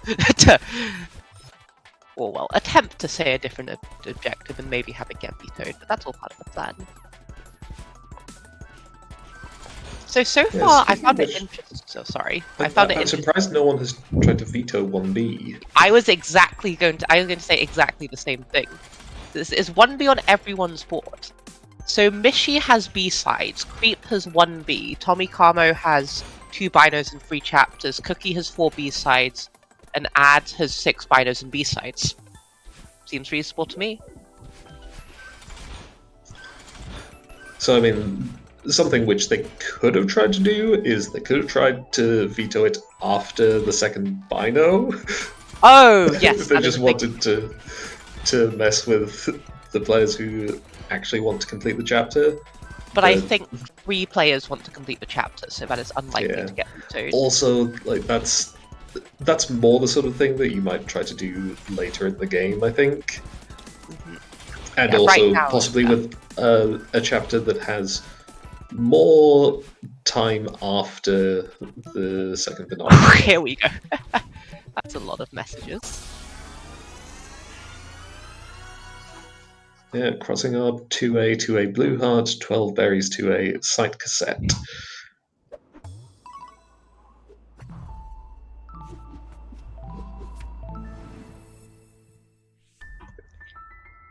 FM commands are being approved because Epic is essentially refereeing and adding the take reacts. Yes. The current active objective is the last objective that both wasn't vetoed and also is compatible with the current chapter. Or the current location, rather.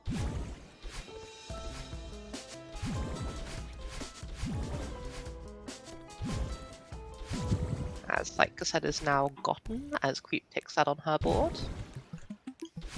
Okay, so I would have thought getting the bino would have been considered compatible with the cassette, because it's on the way, but I guess not. So now we do a 1-up with the seeded berry. That might also just be slight delay. I'm not sure exactly how synced up everything is, but maybe Bino was sent, and then Site Blue was sent, and then Site 1-up and seeded was sent, and it was too quick afterwards. Don't know.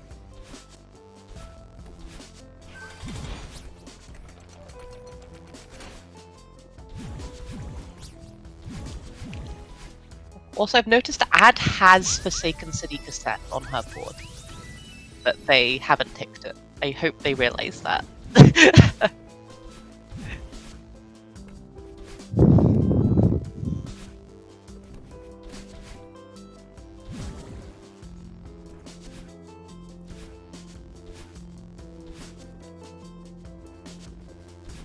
Interesting. So I think compatible here is literally being defined as you don't have to go back for it, but you're kind of going back for Site Blue. Don't know.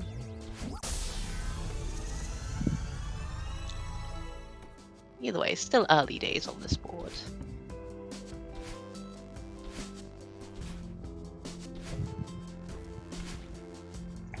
Well, no, you can go back for things, but it's like I think it's more like once an objective is established as the current objective, you keep doing it.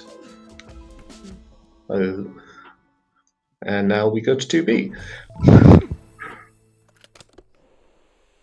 Binos in 2B, I believe. Unless This is just a very slow Benny percent run. Yes. Very Benny percent run with some 1-ups.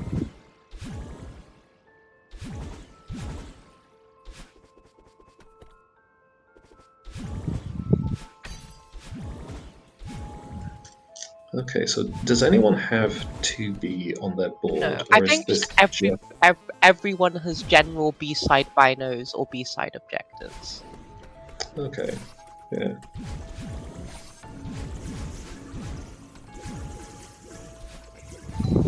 Yeah, yet to see a veto command. Very interesting. I suspect we might see that one when it comes to 3A, because I imagine someone's going to suggest to skip 3A. Don't know who, but... Yeah, okay, we could start looking at what's in 3A. Ad has 4 winged berries, which is not exactly a 3A objective, but 3A helps. But also, did we get any winged berries so far? I think Reed got first winged because of Bingo Habit, and that's the only winged we have.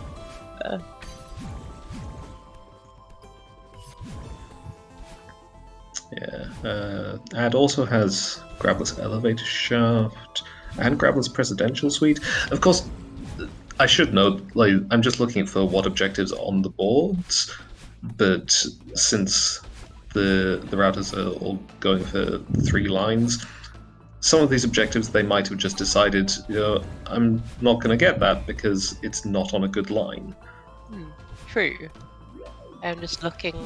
Tommy and Creep share a mess order, which is interesting. And Mishi has 2 mess orders which she shares with no one else, which is rather unfortunate. Where are the vetoes? What is this comradely nonsense? My thoughts exactly. Okay, so skips can be implied with an objective. That's interesting. Because 4A 2-up is now the objective.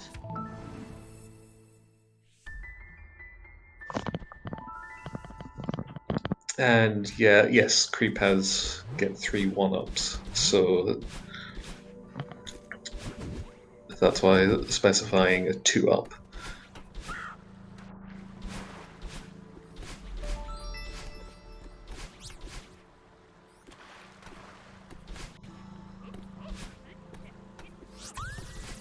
Oh no, Reed collects. Can still pretty easily get a 2-up and start. Just have to get all start berries but the first is the 1-up.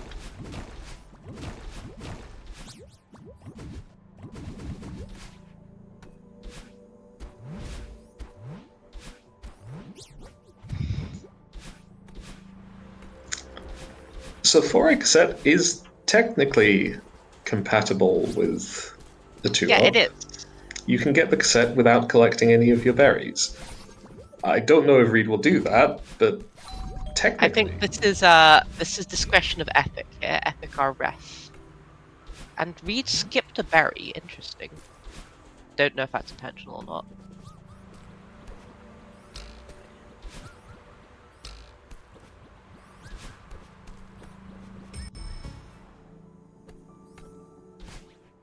Yeah, Reed is indeed going for the cassette.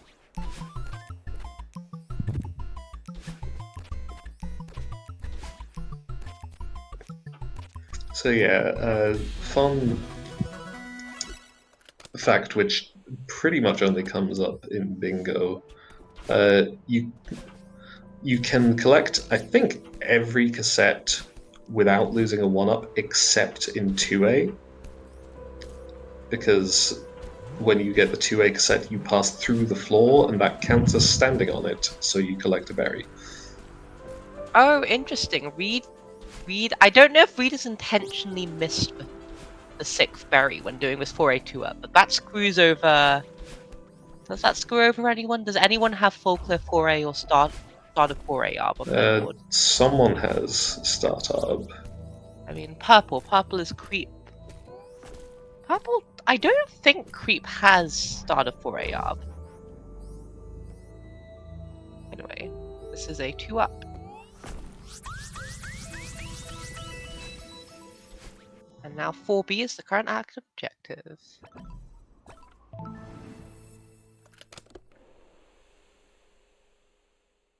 Yes, yeah, B-side heavy board. Still 0 veto commands. This is not how this normally... Well, I say this is not how this normally goes. I don't know how this does normally go, but...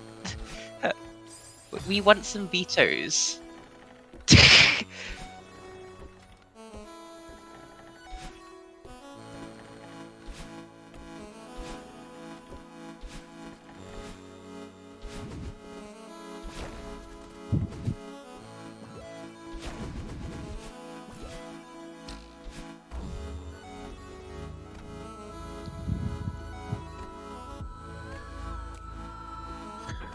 Yeah, I mean, I imagine we will start seeing more vetoes as we get further into the game, and it's just kind of a coincidence that there are similar objectives on everyone's boards that require B-sides, hearts, binoculars, 1-ups. I know, I mean, 1-ups were only on what? Creep, Creep... Oh, it's on Creep Tommy and Cookie's board, but Ad and Mishy just let it slide. I guess if you played... if they also have berry objectives, 1-ups get you berries as well, so... Let's see, no, Mishy... Oh yeah, Mishy has 45 berries, Ad has... What's that? Trying to read the pixels. Ad has 10 berries at 1A, I suppose. Yeah, that is a fair point from Jackson in the chat. Whenever you don't have something, you should try to veto. Like, that's probably the optimal play. Well, that would be the optimal selfish play. But there's also the fact that if you don't want to piss everyone off, because you have to have some friends. So... But yeah, like, you certainly can look at it as like, well, the text chat has the 30-second slow mode, so you want to try and be saying something that will help you every 30 seconds, and if you don't have an instruction, you can do a veto.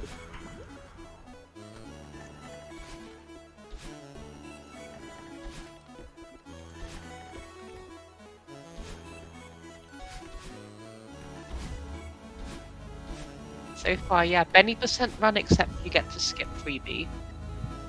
We do love skips. Well, and 3A, which, as we know, is one of the hardest B-sides.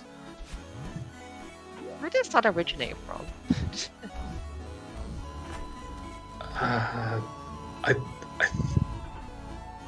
The Benny % tournament, probably?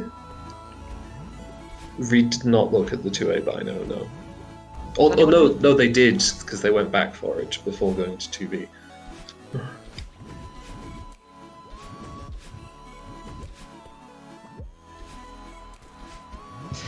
Oh, FM is just playing alongside with a random board. Wouldn't it be funny if FM actually won? While all of the players. Oh, we have our first actual veto command, and that gets 4 yeses. Right. It gets so, 5 yeses. Okay, so 4B by nose is vetoed after Reed already got the first 2.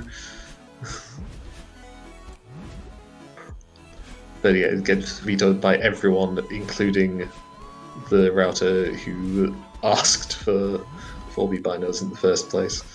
I mean, to be fair, they then proceeded to mention I don't even need the other 2, but you wouldn't specify 2 binos and 4B because that makes your intentions obvious, and you don't want to give away your intentions.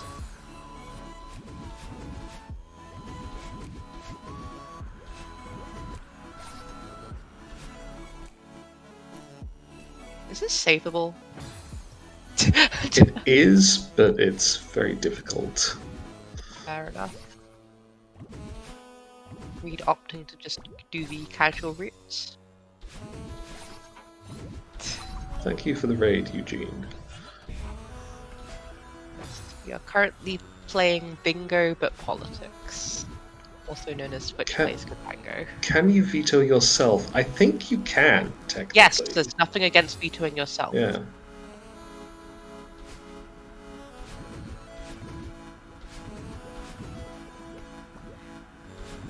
So Ad might have vetoed because once they saw that there were like 3 vetoes already, they didn't want to give away that they didn't actually want to veto.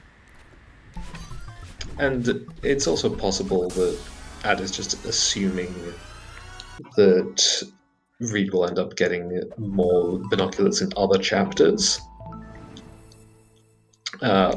Or depending on where that objective is on Ad's board, she may just think like that's a bad line, which she's not going to get. Well, 2 bad lines, I guess.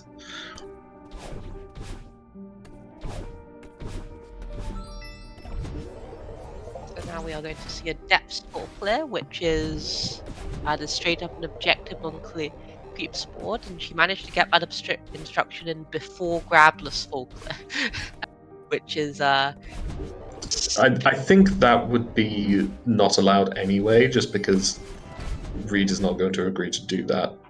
Yes. Because Grabless Depths Berries is mostly fine, except for the one which is not actually impossible, but ridiculously hard. Yes, and the red X is, yes, not compatible or illegal instruction. Incidentally, for the discussion of Ad having 10 binoculars, looking at it, it's in row 2, column 5 of her board. Column 5 of her board includes Reflection A side, so I think she can safely assume that is a line she's never going to complete. Row 2 might be possible. I feel like the most difficult thing on there is 3 blue and 3 red hearts, but that actually, with the way this game has been going, seems very plausible. So 10 yes, binoculars they already have might 3 be red relevant. hearts, so...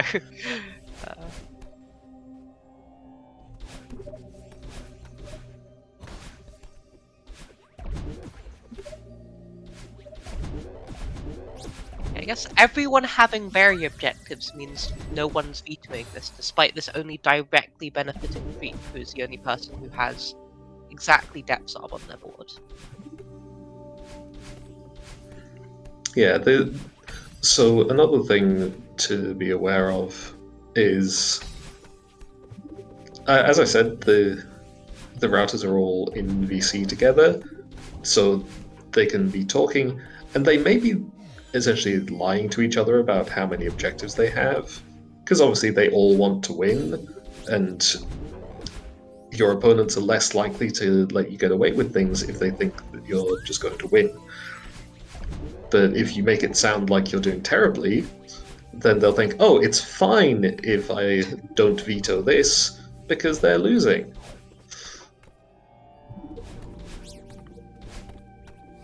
But of course, everyone knows that no one is actually telling the truth, because, well, okay, I'll say that different way. No one who's winning is actually telling the truth. Mishi could very well be telling the truth, saying, "I only have 2 objectives. Please have mercy." But the others have slightly more than 2 objectives. Yeah. So as I recall, so I've never actually played this variant myself, but I have spectated it. I just sat in the VC and listened to everyone arguing with each other. And as I recall, at least 2 games that I spectated, Reed actually won, in large part because they convinced everyone that they were not doing as well as they actually were.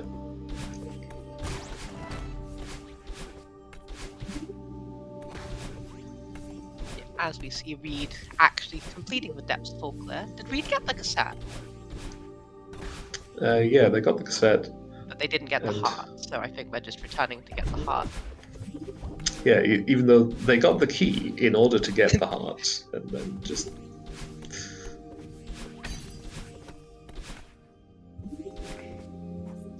Yes, Reed has 5 hearts, about to get a 6.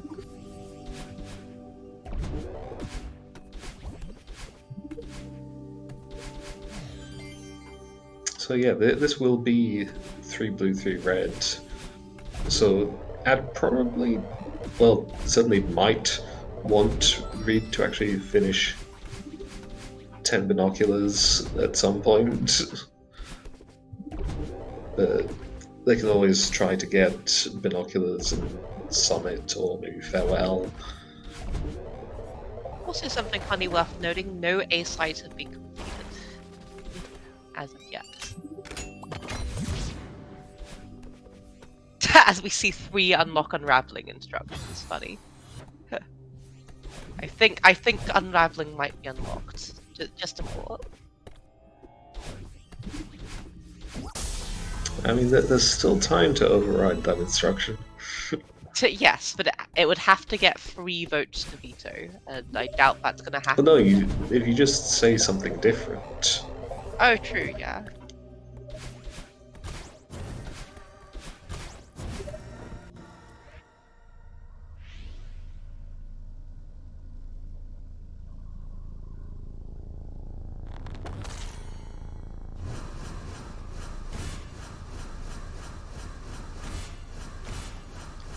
Yeah, see, Cookie says 5B.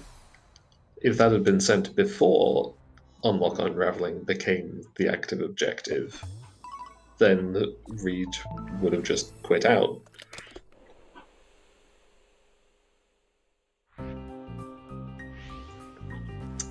And it looks like we are failing to veto 2 keys in 5B. So, oh no, we have 2 vetoes. I mean, who has keys on their board? Creep has 5 keys and 2, which is reacted by Twitch chat. So Mishi actually has the objective. Tommy has 5 keys. Oh no, and it does get vetoed, okay.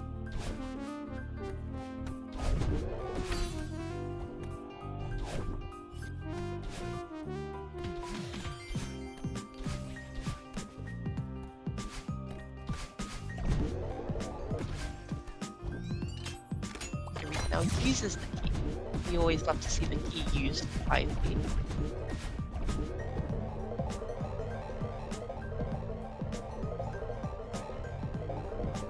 Yeah, as for lines, Cookie is actually pretty reasonably going to get the middle row, because this is the 4th B-side and grabless search is possible.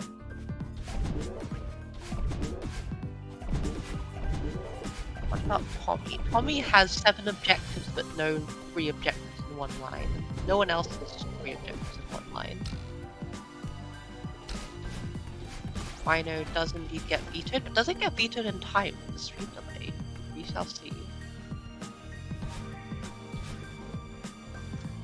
Factoring in the stream delay, I think the fact that Reed failed this corner kick may actually have made the difference. Funny.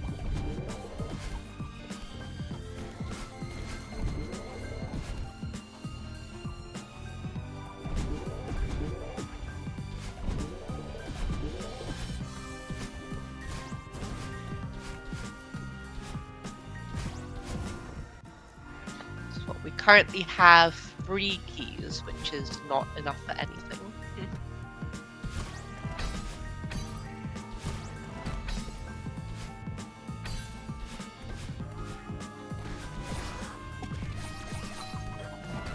Kill 2 seekers done slightly too late for the first seeker kill. Now it's going to be vetoed.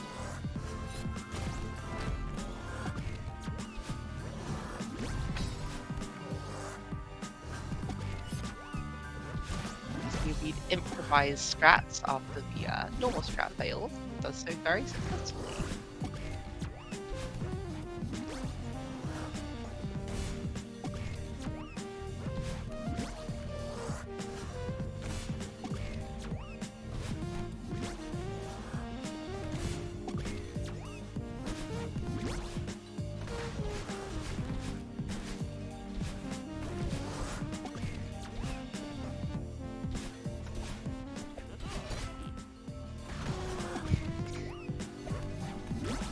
I mean, we didn't die.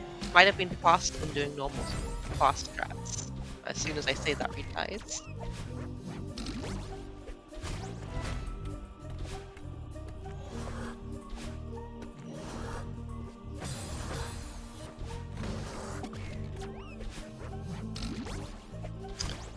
To be fair, it's entirely possible that some of these execution mistakes from Reed are specifically because they're trying to read all the messages being sent to them while also playing the game.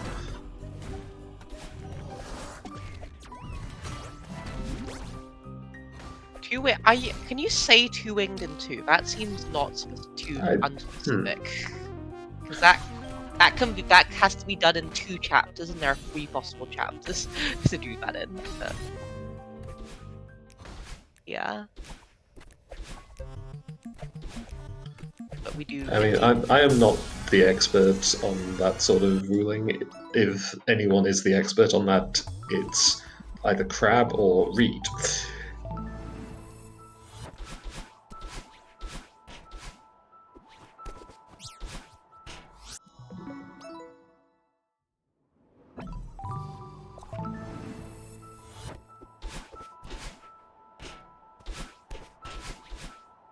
Crossing up, but not viewing crossing.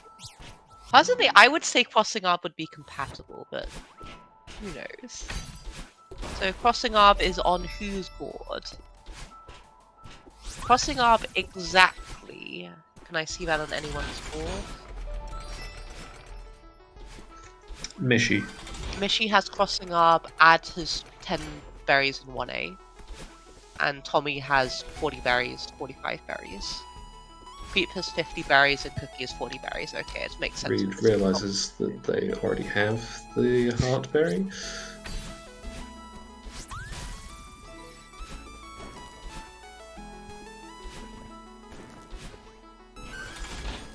Also, it looks like Creep is definitely going to finish her row 2 because the only objective missing from it is 50 berries. And a lot of people want berries. Yes. Although actually you say that, but no one has 50 berries. So berry stuff might just get vetoed, although it's unlikely. I'd say that there are decent chances that they get to like 40, 45, and then there are still like specific berry objectives that some players want. Also, it potentially just needs a well-timed instruction of berries. Or berries. That doesn't get vetoed quickly enough. True. Especially because berries is compatible with a lot of other things that Reed might be doing.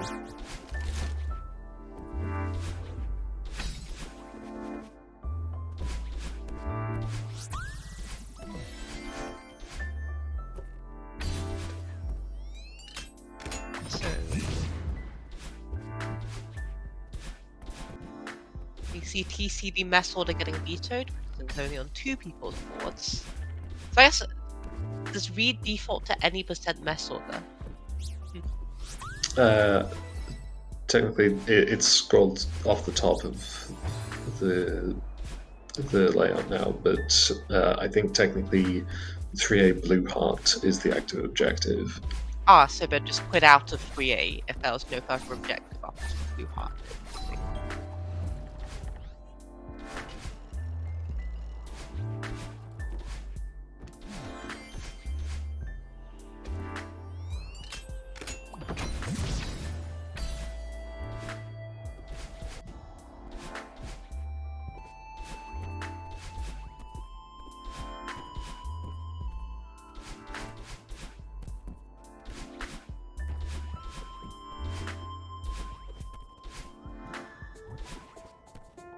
So we have Towels first to Blue Heart, and then a quit out, I guess, because there's no further objective in 3A unless someone says something pretty quickly.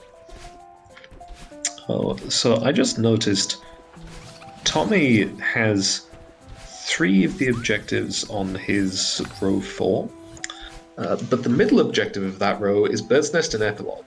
Which is never going to get done unless Yeah. someone else has it, so rather unfortunate. Because you're always going to get vetoed before finishing Summit, realistically. They have 5 gems in Summit, Bird's Nest and Epilogue, and reach 2,000 meters in 7B on separate lines and diagonals. That's really unfortunate.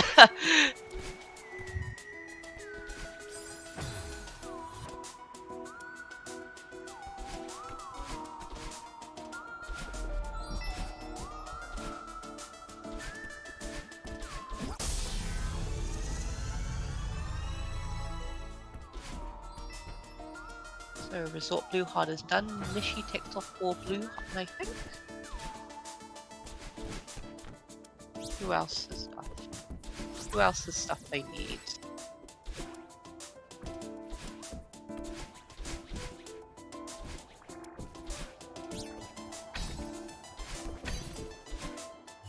Realm what? 10 berries in 3A was valid after Resort Blue Heart, I think. I'm not sure. I mean, the refs and the players are human after all, and it gets done eventually.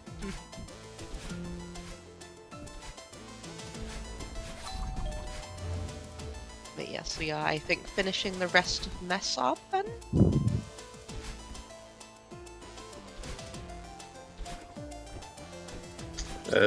Rest objective is 3 lines. Bullet, Pico is not on the way if you do Towels first. You have to do Towels before Pico or exit Towels to Pico to be on the way. I think is the ruling here.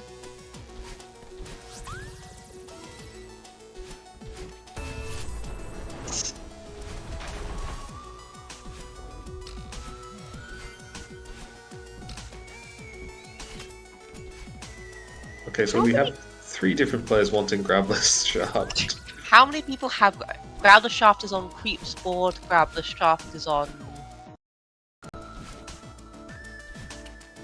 Wait. Growler Shaft is on Ad's board. And then...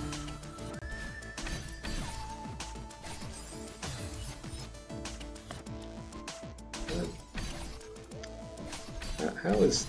I don't see how Shaft Up is incompatible with Grabless Shaft. Yeah, it's not. It shouldn't be. Interesting.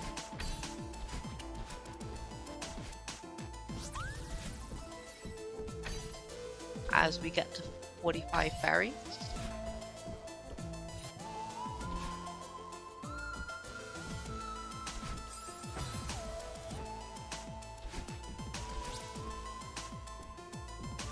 We have 2 separate vetoes. They're in a jar. And yeah, no, Reed is just doing Shaft Up, so Reed has deemed it compatible. Or are they?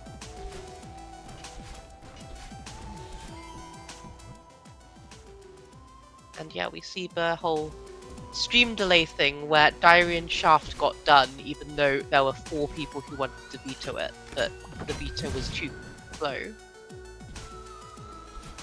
So good for Tommy, I guess.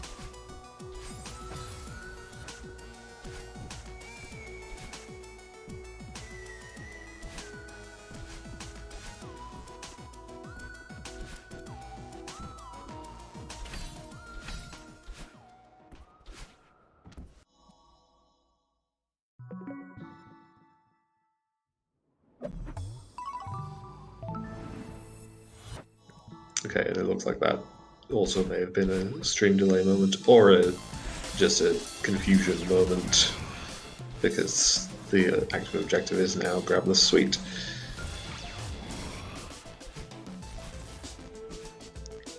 Who else has grabbed the suite? Are they just allowing creep?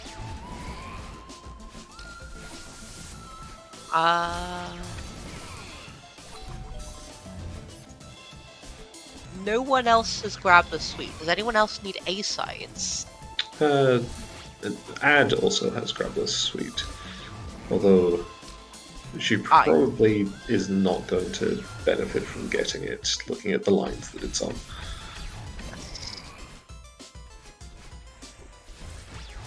In fact, just glancing at it, I think Ad's board is just kind of unfortunate for this. It has a lot of things that seem likely to get vetoed.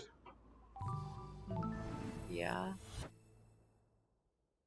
I mean, we have two people. Okay, so we've had a slight unfortunate moment here where Reed saw a veto, but the veto was for Sweet Berries, not for Grabless Sweet, so they do still have to finish Grabless Sweet. And now the music is confused. But grab the suite is indeed done.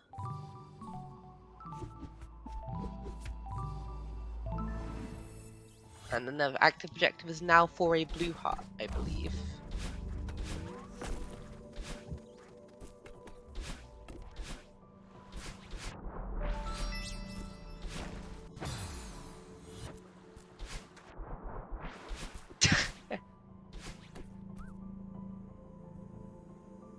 That is Reed's 5th blue heart.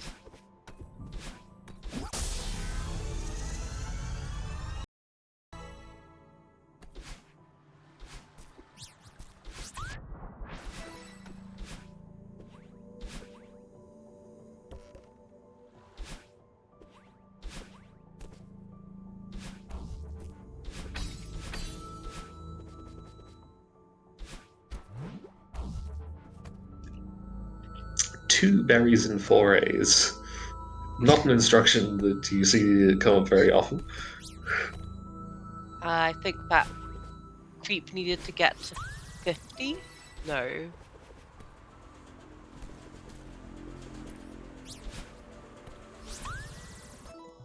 As we get to 49 berries, creep's line has to wait.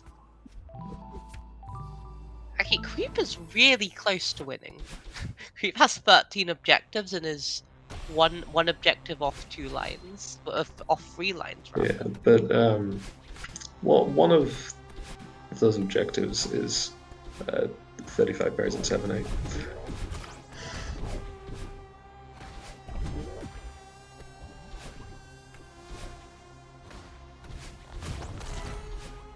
So yeah, like we have a few players who are doing quite well, but may struggle to actually complete their lines. Yeah, I mean, Tommy needs 5 gems in Summit and Bird's Nest and Opalog to win, but those objectives are not particularly likely to get done, so... And yeah, all squares on a diagonal have 3 lines, so have intrinsically more value than squares not on diagonals, and the center square has 4 lines connecting through it. So some objectives are slightly more valuable than others.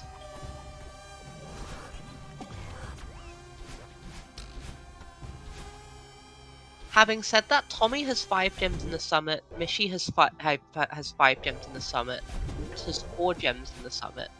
So that could get colluded on.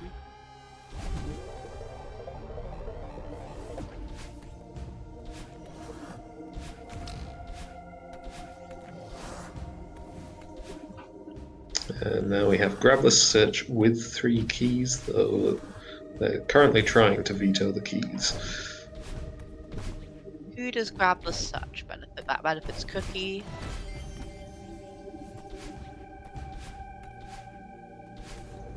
And only Cookie? Question mark? I guess Seeker kills if they want to get Seeker kills, because that was vetoed in 5A.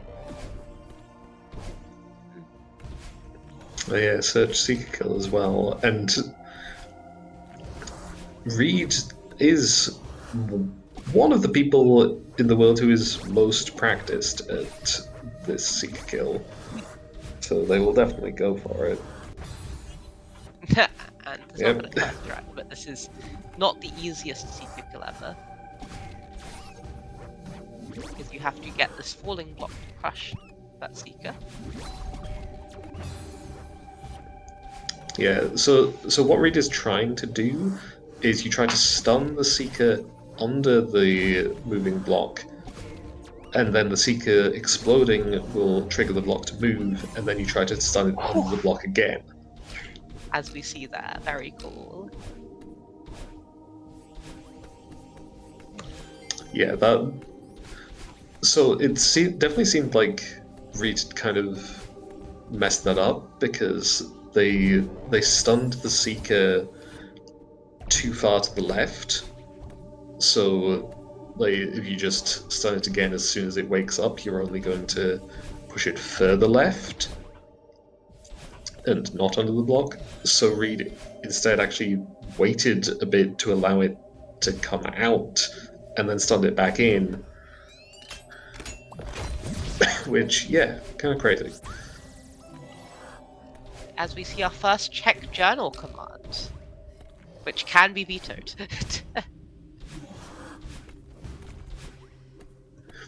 Well, I know we've been calling for more vetoes, but I feel like vetoing check journal would be one of the most mean-spirited things you can do. A Grabless search completes 2 lines for Cookie. So Cookie is now, if they finish Grabless 5A or do all berries in 1500, is that? I can't read this on that font, but Cookie is now in a very good position. But Creep also has 2 lines, so a lot of people are actually pretty close to finishing. By a lot I mean 3, because 3 is like a lot of people.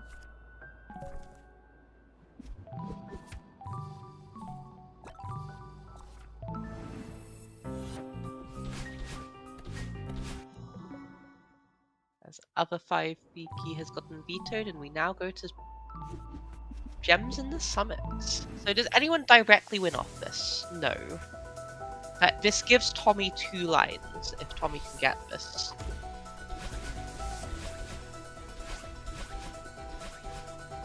But if Creep can finagle a lot of berries, then Creep...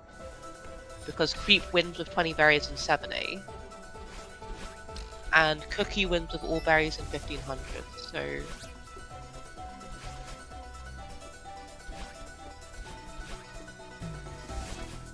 We'll see how it plays out.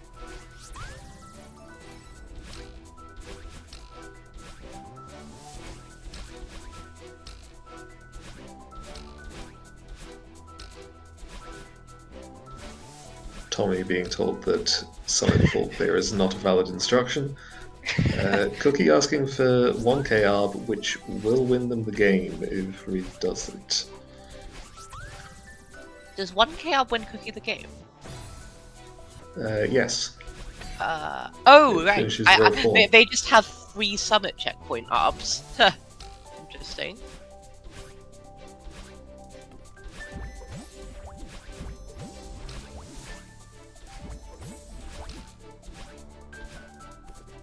And while Tommy has been told summit full clear is an illegal instruction, we have been told to do 0 meter berries, 500 meter berries, and 1000 meter berries with gems along the way. So where are the vetoes? This isn't an ice cream shop. No free handouts. Do you get free handouts at ice cream shops? Where are the vetoes has been vetoed. So I think that summarizes our rooters' opinions on vetoing. I'm just curious about these ice cream shops where Reed apparently gets free handouts. True. What if I don't like ice cream?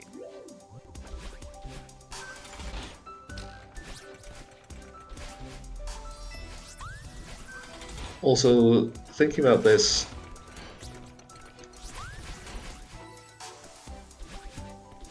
Creep is unfortunately sort of screwing herself. Well, I think she's somewhat screwed in general, because I think she's trying to get 35 berries in 7A.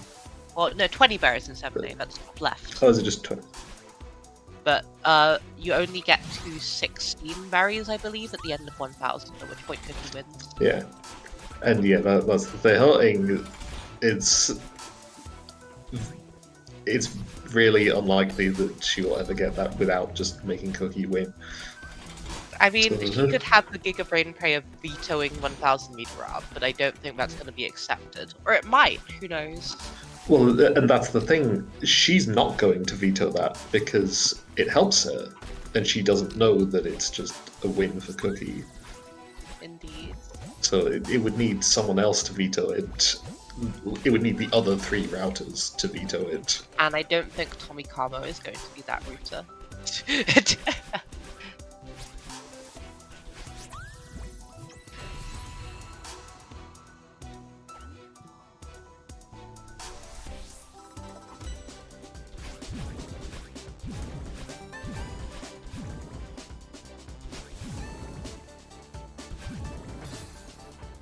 Yeah, collect all berries but one. That would be a thing that would work.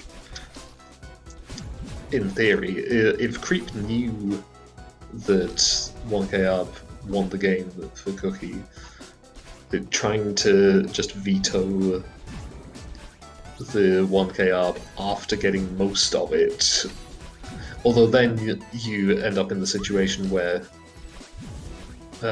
Cookie just has to keep spamming like last berry of 1K up, and if it ever takes too long to get vetoed. The thing is, last berry will get vetoed quickly enough, because you have to quit out and go to the last berry. So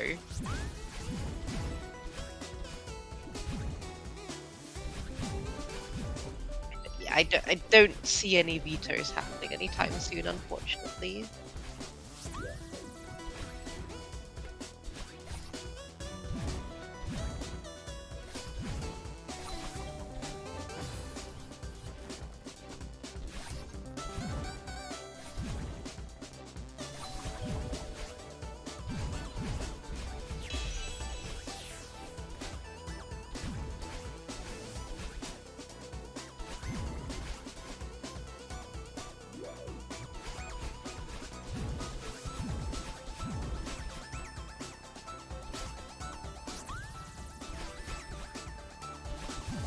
So yeah, unfortunately it seems like this game has not been as much politicking as we kind of hoped for, and some of the players got significantly easier boards than others, but I mean that happens sometimes. It's bingo.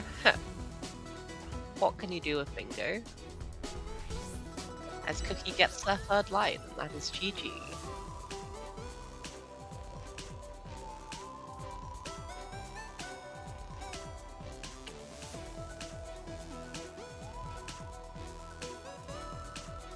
Twitch plays Ktango.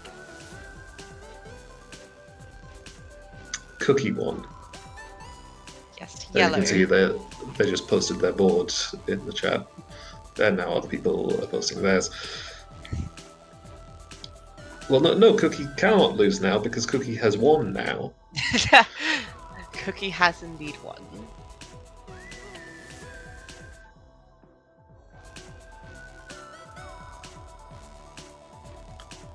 And so that will conclude the first day of the Museum of Bingo.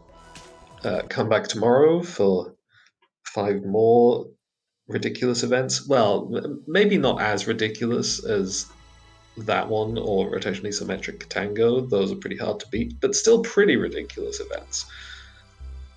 Yes, featuring a lot of custom generators made by the community, so stick around for that if you can. Do we have a raid target? I would also like to mention that there will be an announcement going up after stream here for the Expert Bash 7, I believe, which will be happening at the end of the month. So we'd like to get signups in for that as soon as possible here so we can figure out what size bracket we'll be doing.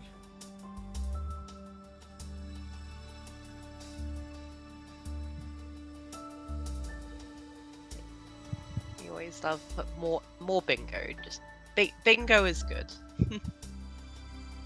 Always happy to sit and watch some bingo on the Celeste Community Twitch channel.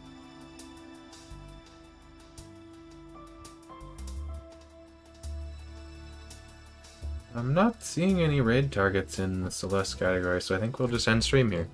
Thanks everyone for watching, and we'll see you at the same time tomorrow.